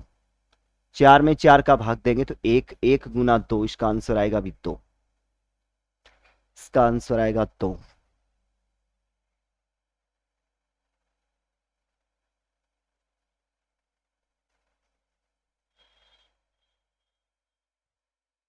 सोलह गुना 6, थोड़ा सा दोबारा से चेक करते हैं। 16 माइनस, गुना का अर्थ इसने क्या बताया? घटाना। तो 16 माइनस 6, फिर गुना, माइनस 2, और इस चिन्ह का अर्थ बताया इसने गुणा। तो गुणा 3, फिर ये ब्रैकेट बंद, प्लस 3 प्लस 8 गुना 2 16। ये थोड़ा सा मिस प्रिंट है अभी, चलिए आगे नेक्स्ट। अगला क्वेश्चन। एक ही पास से डाइस की 4 अलग अलग परिस्थितियां दिखाई गई हैं। इस अक्षर का चयन करें जो ओ वाली संख्या के सतह के विपरीत होगा। ओ वाली सतह के विपरीत होगा। ये डाइस का क्वेश्चन है, घन पासा का क्वेश्चन है। और पासा में जब भी आपको ऐसा क्वेश्चन पूछे तो कॉमन अंक देखते हैं, कॉमन। जैसे अपने देखें 1 नंबर, 2 नंबर, ओ किस पे है? 4 नंबर में है। ओ किस में है? 4 नंबर में है। और 3 नंबर, 4 और 3 को अपने कॉमन लेते हैं। 4 और 3 में कॉमन क्या है? m है, m कॉमन है। और सतह भी क्या है? समान है, सतह समान। फिर देखते हैं समान सतह पर, सतह समान है। सतह समान है तो सतह अगर समान हो तो जो आपको, जैसे यहाँ पे सतह समान है तो C के विपरीत क्या आ जाएगा? D, और E के विपरीत क्या आ जाएगा? O। सतह समान है तो C के विपरीत तो क्या होगा? D होगा, और E के विपरीत क्या होगा? O होगा। सतह अगर समान है। अगर सतह समान नहीं हो तो अपने क्या करते हैं? घड़ी की दिशा में इसको घुमा देते हैं। E के विपरीत O हो जाएगा, D के विपरीत क्या हो जाएगा?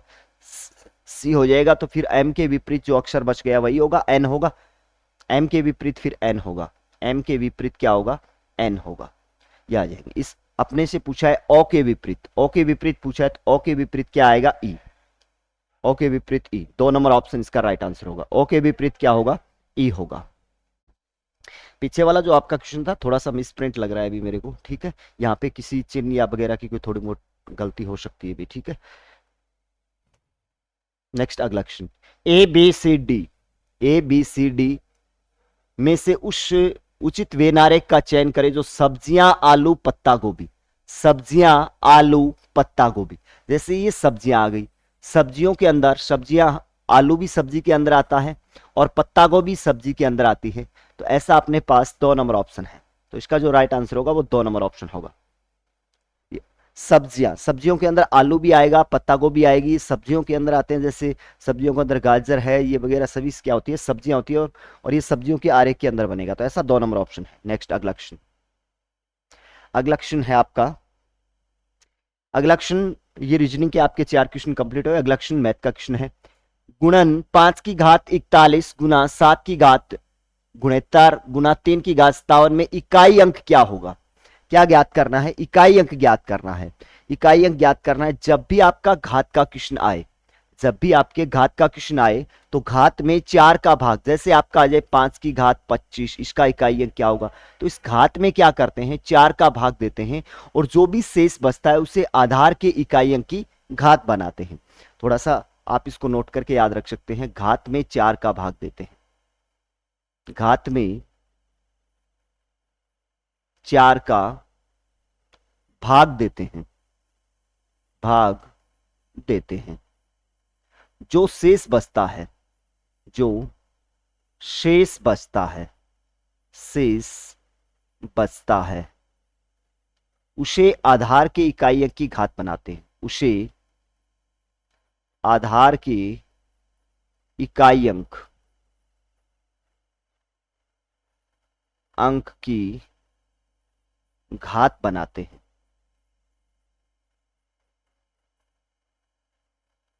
उसे आधार के इकाई अंक की क्या बनाते हैं, घात बनाते हैं। तो घात में 4 का भाग देंगे, जैसे 5 क्वेश्चन है अपना, 5 की पावर 41 गुना 7 की पावर 70 गुना 3 की पावर 57।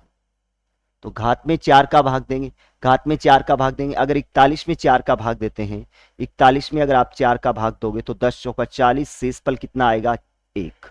शेषफल कितना प्राप्त हो जाएगा, 1। तो यहां पे क्या बना देंगे, 5 की घात 1, 5 की घात 1 गुना, अब ऐसे ही गुणोत्तर में 4 का भाग देंगे, 4 का भाग देंगे तो शेषफल क्या आएगा, शेषफल, और 4 एकम 4 बच गए 2 और 7 चौका 28 बच गया 1, शेषफल क्या आएगा 1। तो ये भी क्या बन जाएगा, 7 की घात 1 गुना, इसी तरह अपने 57 में अगर 4 का भाग देते हैं, 57/4, 57 में 4 का भाग देंगे तब आपका शेषफल क्या बचेगा, शेषफल बचेगा 4 एकम 4, 4 चौका 16, इसमें भी शेषफल क्या बचेगा, 1 बचेगा। तो 3 की घात क्या बना देंगे, 1।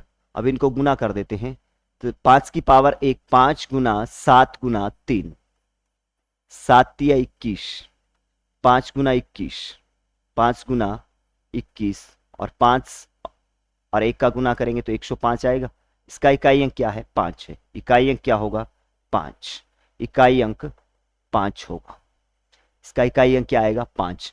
दूसरा, आप इस क्वेश्चन को इस तरीके से भी कर सकते हैं। दूसरा, इतना लंबा करने की अपने को आवश्यकता नहीं होती है। जब भी ऐसा क्वेश्चन आता है, जब भी 5 के साथ, ध्यान रखना, 5 के साथ जब भी कोई विषम संख्या का गुना होता है, 5 के साथ अगर आपकी सम संख्या है तो इकाई अंक होगा 0, इकाई अंक 0।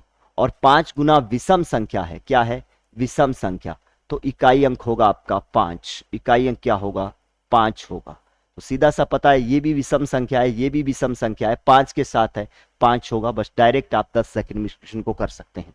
चलिए नेक्स्ट, के किस मान के लिए समीकरणों का समूह है, के एक्स प्लस 2y बराबर 5 और 3x प्लस y बराबर 1 का एक ही परिणाम होगा, एक ही परिणाम होगा, एक ही परिणाम होगा। इस समीकरण दी गई है के एक्स प्लस 2y बराबर 5, एक नंबर समीकरण। दूसरी समीकरण दी गई है 3x प्लस y बराबर 1, समीकरण नंबर 2। एक ही परिणाम होगा। एक ही परिणाम कब होता है, जब एक अद्वितीय हल हो, अद्वितीय हल हो, अद्वितीय हल हो, वो तो क्या होता है, एक ही परिणाम। एक ही परिणाम, एक ही परिणाम होगा। एक अद्वितीय हल कब होगा? जब a1 बटे a2 बराबर नहीं हो b1 बटे b2। a1 बटे a2 बराबर नहीं हो b1 बटे b2। a1 का मान, पहली ये a1 का मान है, ये b1 का मान है और ये c1 का मान है। तो a1 का मान कितना है? k बटे 3 बराबर नहीं है b1 का मान 2 और b2 का मान क्या है? 1। अब इसको अपने सॉल्व करेंगे तो इसका इसके साथ करेंगे तो k का मान बराबर नहीं है 3 2 6, 6 के बराबर नहीं है, 6 के बराबर भी नहीं हो सकता, 6 से बड़ा भी नहीं हो सकता, 6 से छोटा भी नहीं हो सकता। तो ये तो कट हो जाएंगे सारे ऑप्शन, इनमें से कोई नहीं, डी ऑप्शन इसका राइट आंसर हो जाएगा। चलिए नेक्स्ट, अगला क्वेश्चन। अगला क्वेश्चन है निम्नलिखित में से कौन सा, निम्नलिखित में से कौन 1 माइनस एक्स स्क्वायर बराबर और बड़ा है 0 से के लिए, x के सभी मानों के लिए, किस मान के लिए है? तो इसको अपने सॉल्व करें। 1 माइनस एक्स स्क्वायर बराबर 0। अब ये एक बार प्लस, जैसे x square minus y square का फॉर्मूला होता है, x square minus y square का फॉर्मूला होता है x plus y x minus y. एक बार आप इसको प्लस में लिख सकते हैं, एक बार आप इसको माइनस में लिख सकते हैं, एक बार आप इसको प्लस में लिख सकते हैं, एक बार माइनस में। इसी तरीके से 1 माइनस एक्स और 1 प्लस एक्स बराबर 0। बड़ा तो 1 माइनस एक्स इसके 0 ले लेंगे तथा 1 प्लस एक्स। अब इसको सॉल्व करते हैं इधर जाकर के, तो 1 बराबर एक्स तथा इसका मान आ जाएगा। अब इसको सॉल्व करें तो ये इधर जाकर के एक्स बराबर -1 हो जाएगा। अब यहां पे देखें ऐसा कौन सा ऑप्शन है, तो x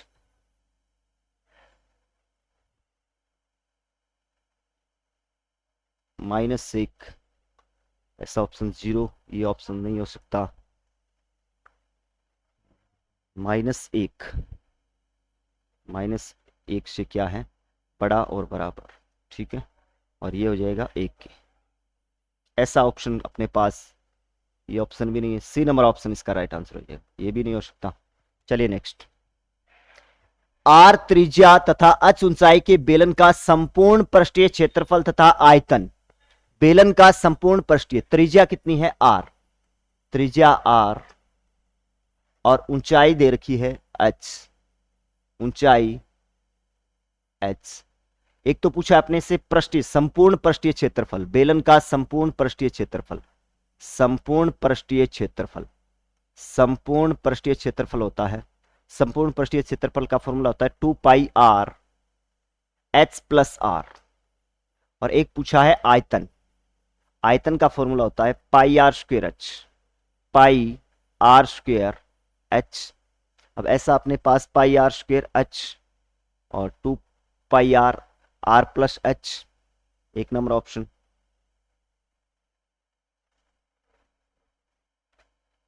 to pi r square h, pi r square, अच्छा ठीक है ठीक है भी, 1 नंबर ऑप्शन नहीं होगा। पहले इसका क्या पूछा, इस ऑप्शन में भी कंफ्यूज किया गया, थोड़ा सा ध्यान देना भी। पहले आपसे क्या पूछा गया है, अब ये ऑप्शन दोनों सेम है। यहां पे ये क्या है? आयतन है, यहां पे ये क्या है?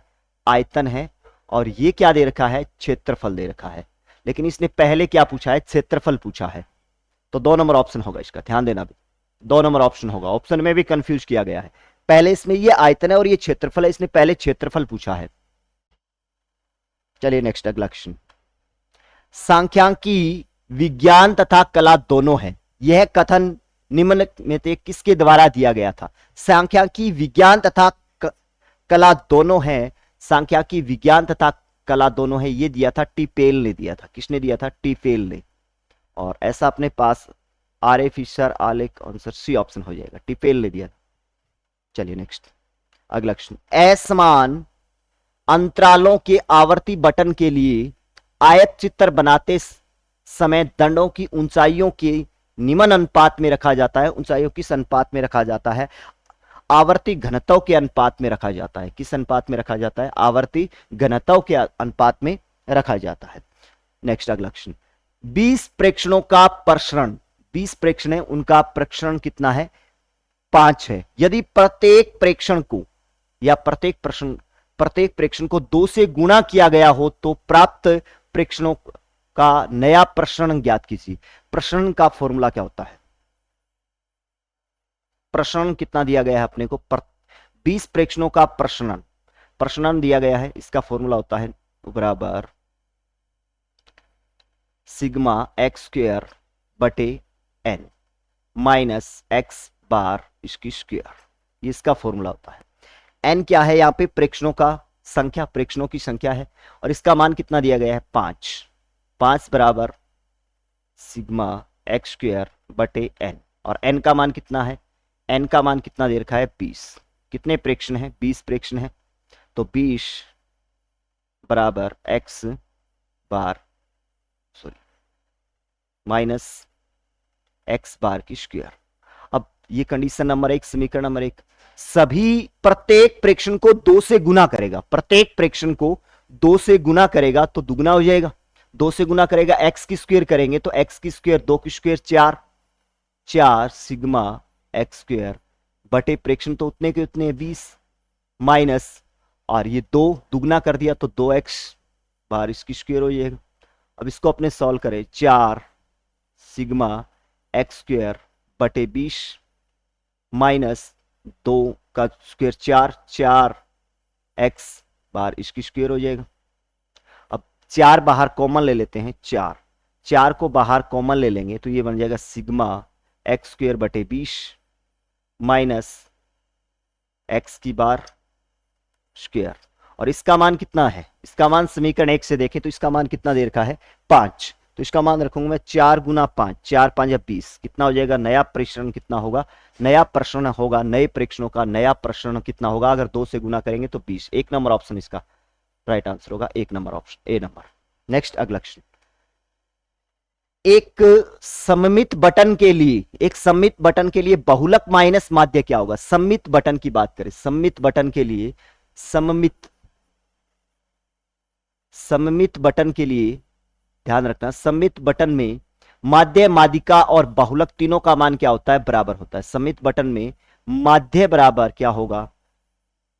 माध्यिका, और उसके बराबर क्या होगा? तीनों ही मान क्या होंगे? बराबर होंगे। माध्य माध्यिका बराबर क्या होगा? बहुलक।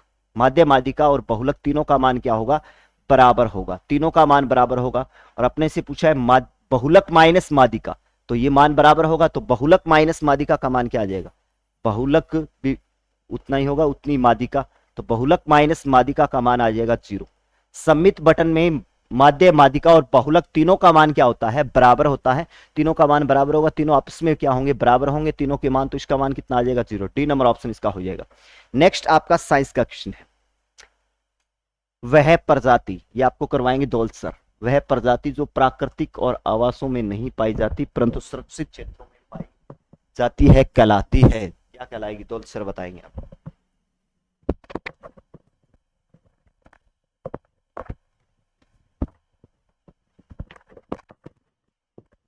नमस्कार, सभी का स्वागत, अभिनंदन है। मॉडल पेपर 7 वीडियो सॉल्यूशन करने जा रहे हैं और हमारे सामने है साइंस का क्वेश्चन। क्या प्रश्न है? वह प्रजाति जो प्राकृतिक आवासों में नहीं पाई जाती परंतु संरक्षित क्षेत्रों में पाई जाती है, यानी उसको सुरक्षित रखने के लिए विशेष क्षेत्र होते हैं, वहां ये पाई जाती है। देखो, संकटापन जो संकट से ग्रस्त है, जो विलुप्त होने के कगार पर है, वो विलुप्त प्रजातियां कहलाती हैं। ऐसी प्रजातियां जो वर्तमान समय के अंदर आने वाले समय में क्या हो जाएगी? विलुप्त हो जाएगी। संकटापन जिन पर विलुप्त होने का संकट है वे संकटापन प्रजातियां कहलाती है। विशेष क्षेत्र क्या होता है? जो एक विशेष क्षेत्र में ये मिलती है, जैसे खिंचन गांव जोधपुर के अंदर साइबेरियन क्रेन, जैसे सरिस्का अलवर के अंदर अरे कबूतर हैं, भरतपुर के अंदर साइबेरियन क्रेन है। कुछ विशेष क्षेत्र ऐसे होते हैं, तो वहां पर जो मिलती है वे विशेष क्षेत्रीय कहलाती है। लेकिन यहाँ जो प्राकृतिक आवासों में क्या हो चुकी है, जो अब प्राकृतिक आवास में नहीं मिलती है, उनको हम बोलते हैं प्राकृतिक आवासों में विलुप्त, यानी सी नंबर ऑप्शन है वो अपना क्या हो जाएगा? बिल्कुल राइट हो जाएगा। नेक्स्ट क्वेश्चन देखिएगा, निम्न में से कौन सा रासायनिक परिवर्तन है? भौतिक परिवर्तन और रासायनिक परिवर्तन की बात की थी, तो बल्ब का प्रकाशित होना। देखो, बल्ब केवल क्या हो रहा है? प्रकाशित होना। देखो प्रकाशित होना दो प्रकार का होता है। अब एक कहे कि बल्ब का प्रकाशित होना, चाहे आपसे कह दे ट्यूबलाइट का प्रकाश, चाहे आपसे कह दे सूर्य का प्रकाश, ये एक प्रकार के भौतिक परिवर्तन है। प्रकाशित होने का मतलब, यहां बल्ब का केवल प्रकाशित होने का मतलब है हमें क्या मिल रहा है, प्रकाश मिल रहा है। इस प्रकार का परिवर्तन कौन सा हो गया, ये भौतिक परिवर्तन हो गया। दूसरा, चूने के पानी का दूध या होना, चूने का पानी है उसका क्या होना, दूध या होना, यानी कि क्या परिवर्तन हो रहा है, रंग में परिवर्तन हो रहा है। हालांकि सामान्य रंग में परिवर्तन भौतिक परिवर्तन भी होता है, लेकिन यहाँ एक नया पदार्थ देखने को मिल रहा है। क्या मिल रहा है, एक नया पदार्थ, कैल्शियम कार्बोनेट बनना है, चूने के पानी का दूध या होना, और इसके अंदर कौन सी गैस निकलती है, CO2 गैस निकलती है। पानी का वाष्प में बदलना, ये भी कौन सा परिवर्तन, ये अपना भौतिक परिवर्तन है। घी का पिघलना, ये भी कौन सा परिवर्तन है, भौतिक परिवर्तन है। कुछ विशेष चीजें होते हैं जैसे प्रकाशित होना, है ना, वाष्प में बदलना या पिघलना, क्रिस्टलन है ना, ऊर्ध्वपादन है, तो ये विशेष पॉइंट होते हैं जो किस में आते हैं, भौतिक परिवर्तनों में आते हैं। जैसे किण्वन है, पाचन है ना, प्रकाश संश्लेषण है, तो वो प्रक्रम किस में आते हैं, रासायनिक परिवर्तन में आते हैं। तो बी नंबर ऑप्शन है वो बिल्कुल क्या हो जाएगा, राइट हो जाएगा। नेक्स्ट क्वेश्चन देखिएगा, किस उपकरण में विद्युत ऊर्जा का ध्वनि ऊर्जा में रूपांतरण होता है। देखिए विद्युत मोटर क्या करती है, विद्युत मोटर क्या करती है, विद्युत जो ऊर्जा होती है अपनी, विद्युत जो ऊर्जा है उस ऊर्जा को किस में बदलती है, यांत्रिक ऊर्जा में। ठीक है ना। विद्युत चुंबक ये क्या करती है, चुंबकीय ऊर्जा के रूप में कार्य करती है। विद्युत हीटर क्या करता है, ये क्या करता है, विद्युत ऊर्जा को, जो अपनी विद्युत ऊर्जा है उसको किस में कन्वर्ट करता है, ये उष्मीय ऊर्जा के अंदर कन्वर्ट कर देता है। जबकि जो विद्युत घंटी है ये क्या करती है, जो अपना विद्युत ऊर्जा है उस विद्युत ऊर्जा को किस में कन्वर्ट करती है, ये ध्वनि ऊर्जा के अंदर परिवर्तित कर देती है। इसका मतलब ये क्या हो जाएगा, डी नंबर ऑप्शन है वो बिल्कुल राइट हो जाएगा।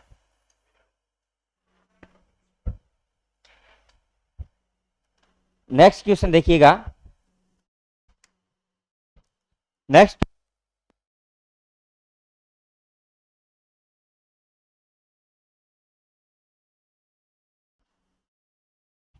हाँ जी, नेक्स्ट क्वेश्चन देखिएगा, यदि कोई वस्तु पृथ्वी से 11.2 किलोमीटर प्रति सेकंड से अधिक वेग से ऊपर की ओर प्रक्षेपित की जाती है।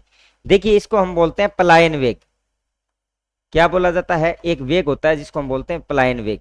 किसी भी रॉकेट ईंधन को अंतरिक्ष में भेजने हेतु, कहाँ भेजने हेतु, अंतरिक्ष में भेजने हेतु एक गुरुत्वीय बल के विपरीत बल कार्य करता है जिसको हम बोलते हैं पलायन वेग, जिसका निश्चित मान होता है 11.2 किलोमीटर प्रति सेकंड। इससे ज्यादा वेग देते ही कोई ना कोई वस्तु कहाँ चली जाएगी, प्रक्षेपित हो जाएगी। कहाँ चली जाएगी, अंतरिक्ष में चली जाएगी। तो ये पृथ्वी पर आएगी, पृथ्वी के कक्ष में चक्कर लगाएगी, अंतरिक्ष में चली जाएगी, या इनमें से कोई नहीं। तो सी नंबर ऑप्शन है वो बिल्कुल क्या हो जाएगा, राइट हो जाएगा। एक प्रकार का पलायन वेग होता है जिसके माध्यम से क्या है, वस्तुओं को क्या है ऊपर की ओर अंतरिक्ष में प्रक्षेपित किया जाता है। नेक्स्ट क्वेश्चन देखिए, निम्नलिखित में से कौन सी हरित गैस नहीं है। देखिए हरित गैस को ग्रीन हाउस इफेक्ट बोलते हैं, ग्रीन हाउस प्रभाव, ग्रीन हाउस प्रभाव। और इसके लिए सबसे उत्तरदायी गैस कौन सी होती है, अपने CO2 गैस होती है। कौन सी उत्तरदायी गैस होती है, CO2 होती है, NO2 होती है, SO2 भी होती है, मेथेन भी होती है ना। तो ये गैसें हैं जो क्या है, अपने ग्रीन हाउस इफेक्ट को प्रभावित करती हैं। तो यहाँ कार्बन डाइऑक्साइड भी होती है, सल्फर के ऑक्साइड भी होते हैं, है ना, मेथेन भी होती है, लेकिन क्या नहीं होती, नाइट्रोजन नहीं होती। इसके अलावा देखना, नाइट्रोजन के अलावा अपने हाइड्रोजन, हाइड्रोजन के अलावा अपने क्लोरीन।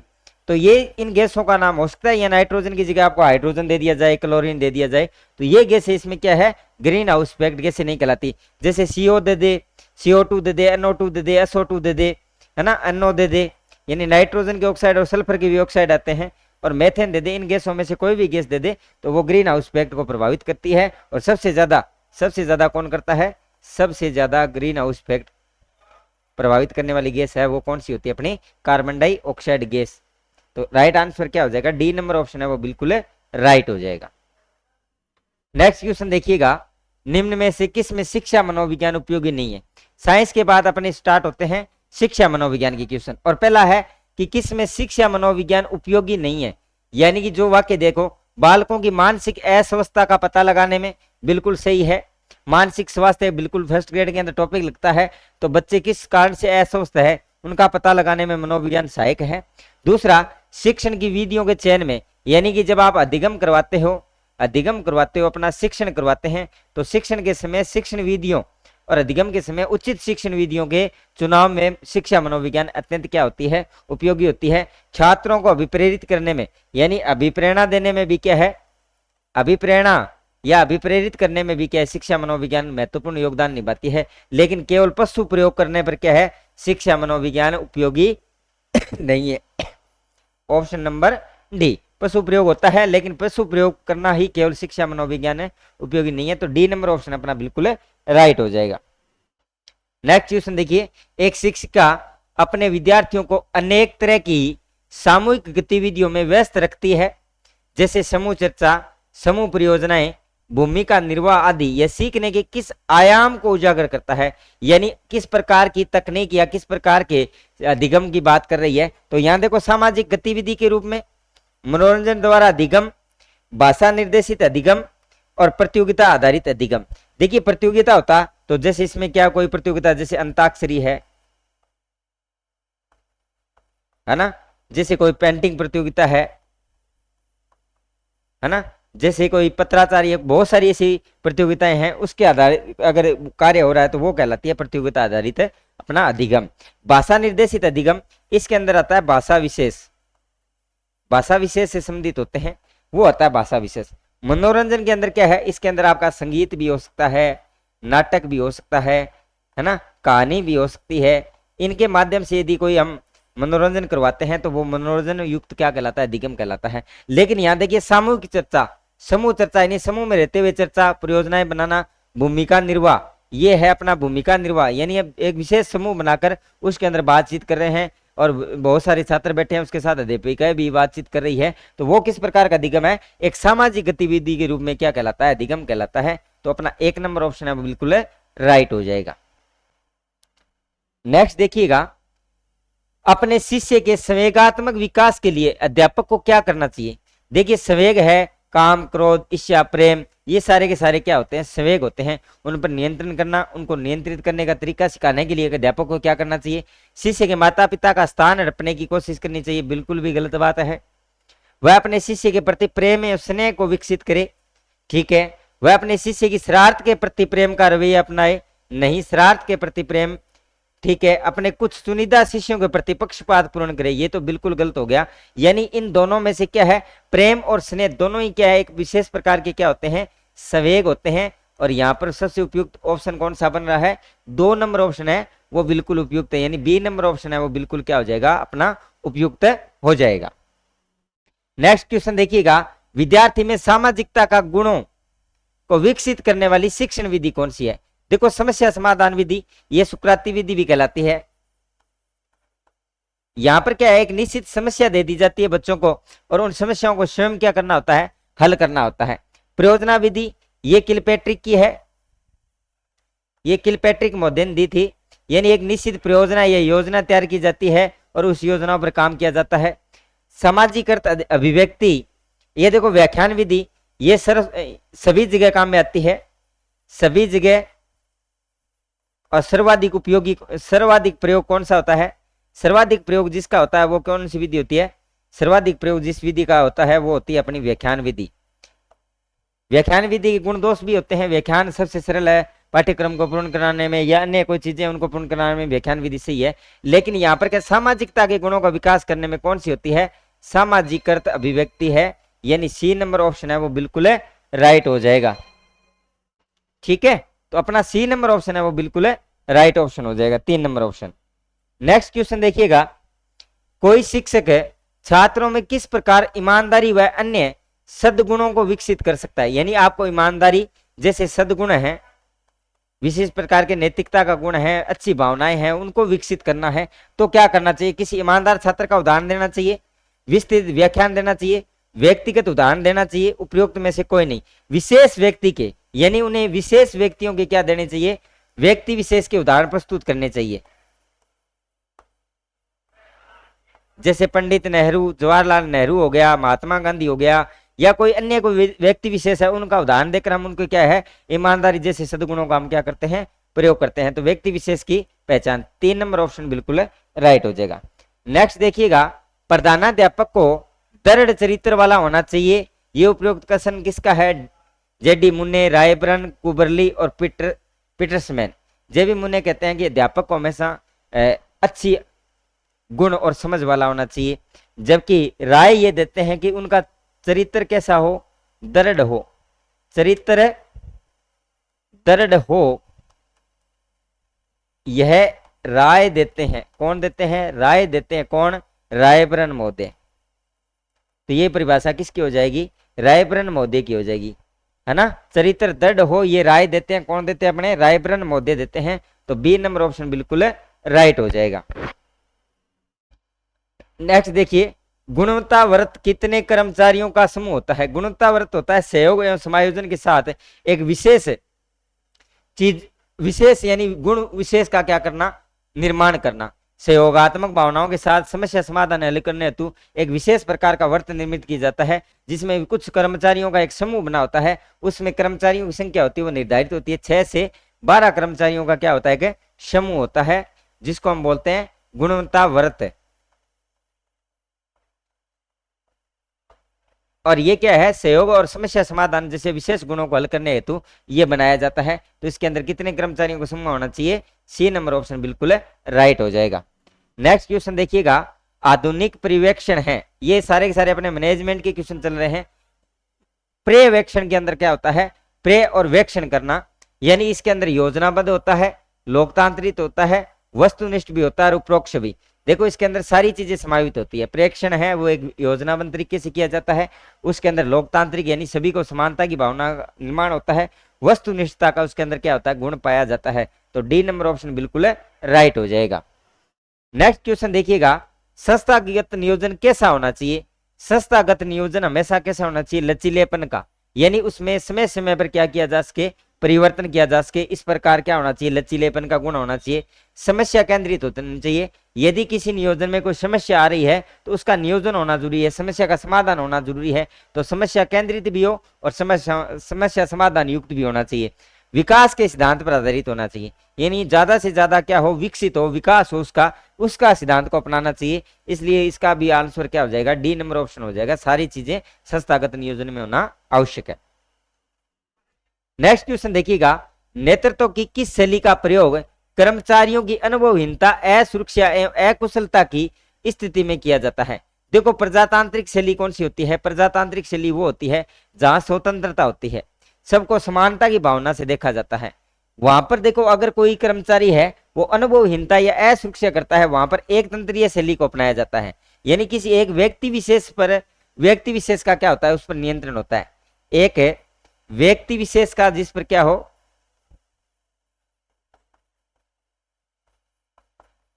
नियंत्रण हो, तभी तो है। यदि कोई कर्मचारी अनुशासनहीनता करता है, असुरक्षा करता है या कोई अन्य कार्य करता है तो उस पर क्या लगाया जा सके? अंकुश लगाया जा सके। तो इस प्रकार की शैली किस में होती है? एक तंत्रीय शैली होती है। इसका राइट आंसर क्या हो जाएगा? बी नंबर ऑप्शन है बिल्कुल राइट हो जाएगा। नेक्स्ट क्वेश्चन देखिएगा, राष्ट्रीय स्तर पर शिक्षा के क्षेत्र में सर्वोच्च संगठन कौन सा होता है? देखिए अपने एनसीईआरटी है, नुपा है, शिक्षा मंत्रालय, उपरोक्त में से कोई नहीं। यदि बात करें राष्ट्रीय स्तर की तो राष्ट्रीय स्तर पर कौन सा होता है? अपना शिक्षा मंत्रालय होता है भारत सरकार का, वो सर्वश्रेष्ठ संस्था होती है। तो सी नंबर ऑप्शन है वो बिल्कुल राइट हो जाएगा। नेक्स्ट देखिएगा, IASE है ना, CET एवं डाइट्स। देखो institute of advance study in education, institute of advance study in education, college teacher education, district information system of, ये डाइट्स जितनी भी होती है अपनी डाइट है, डाइट जितनी भी है, कुल कितनी डाइट है अपने 33 डाइट हैं। इन सभी की मार्गदर्शन एवं सम्मेलन हेतु एक नोडल एजेंसी कार्य करती है। उस नोडल एजेंसी को क्या कहा जाता है? आरसीरीट कहा जाता है। और आरसीरीट से पहले ये कब बना था? ये 2016 में आरसीरीट बना था। उससे पहले ये सरिट के रूप में काम करता था, SIERT के रूप में। 2018 से पहले ये SIERT के रूप में, यानी सरिट है 19, इसका 11 नवंबर 1978 को इसका निर्माण हुआ था RC मल्होत्रा समिति, RC मल्होत्रा समिति पर। लेकिन 2018 में इसका नाम चेंज करके क्या कर दिया गया, RSRIT कर दिया गया है। और वर्तमान में इन सभी की प्रमुख नोडल एजेंसी है वो क्या है, RSRIT है। तो 1 नंबर ऑप्शन है अपना बिल्कुल राइट हो जाएगा। देखो, बोर्ड ऑफ सेकेंडरी एजुकेशन द्वारा शिक्षकों हेतु कौन सी प्रतियोगिताएं आयोजित कराई जाती हैं? माध्यमिक शिक्षा बोर्ड है वो नियमित समय पर शिक्षकों हेतु क्या है, विभिन्न प्रकार की प्रतियोगिताएं कराता है, जैसे पत्र वाचन प्रतियोगिता, अध्यापन प्रतियोगिताएं, लेखन प्रतियोगिताएं। तो ये सारी की सारी प्रतियोगिताएं हैं वो क्या है, board of secondary education Rajasthan है, अजमेर द्वारा आयोजित की जाती हैं। तो डी नंबर ऑप्शन इसका बिल्कुल राइट हो जाएगा। आज के मॉडल पेपर का अंतिम क्वेश्चन देखिए, ASI में कितने अकादमिक विभाग होते हैं? देखिए ASI की बात करें तो नेशनल एजुकेशन प्रोग्राम NEP 1986 की सिफारिश पर इसकी शुरुआत हुई थी। नेशनल एजुकेशन प्रोग्राम 1986 था, उसके अकॉर्डिंग इसकी शुरुआत हुई थी। तो देखिए इसके अंदर 2 राजकीय संस्थाएं हैं जो वर्तमान के अंदर है, 2 संस्थाएं कार्य कर रहा है। यानी राजस्थान की बात करूं तो राजस्थान के अंदर 2 संस्थाएं कौन कौन सी है, एक अपने बीकानेर में है, ये 1988 से है, और एक अपना है अजमेर में, ये अपने हैं 1988 निवासी से इसने कार्य शुरू किया था। ये 2 संस्थाएं हैं। यदि बात करें इसके अंदर टोटल विभाग कितने हैं, टोटल कुल विभाग अगर बात करूं तो जो इनके कुल विभाग हैं वो टोटल विभाग है अपने 8 विभाग कार्य करते हैं। देखो उसमें से अकादमिक विभाग हैं वो कितने हैं, 7 है, प्लस में 1 है। ये एक कौन सा होता है, ये एक होता है अपना प्रशासनिक, एक प्रशासनिक विभाग होता है, और 7 अपने कौन से होते हैं, अकादमिक विभाग कार्य करते हैं। तो institute of advance study in education IASC के अधीन कितने विभाग कार्य करते हैं? यदि कुल विभाग पूछे तो कितने होते हैं, 8 होते हैं। यदि अकादमिक विभागों की संख्या पूछी जाए तो कितनी होती है, 7 होती है, यानी C नंबर ऑप्शन राइट हो जाएगा। और यदि एक प्रभाग होता है वो कौन सा होता है, प्रशासनिक। और राजस्थान के अंदर पूछ ले कुल कितने IASC है, तो कुल वर्तमान के अंदर बीकानेर और अजमेर 2 ही हैं। और इनमें से देखना एक अपना सरदार शहर चूरू और एक बीकानेर वाले को हटा दिया गया है अकादमिक में, पहले इसके विभाग 9 होते थे, ठीक है ना। तो उनमें से 7 में से 2 अकादमिक और कौन से थे, एक अपना बीकानेर था, एक सरदार शहर चूरू था, जहाँ केवल बीएड का कार्यक्रम संचालित होता है। बाकी अब कितने हो जाएंगे, टोटल 8, जिसमें से 7 अकादमिक है और एक अपना क्या है, प्रशासनिक है। तो ठीक है, इसका राइट आंसर क्या हो जाएगा, C नंबर ऑप्शन। तो ये था अपना 7 नंबर का मॉडल सॉल्यूशन। आपको कैसा लग रहा है? वीडियो सॉल्यूशन देखने के बाद अपनी राय आप जरूर दें। मिलते हैं एक नए वीडियो सॉल्यूशन के साथ। धन्यवाद।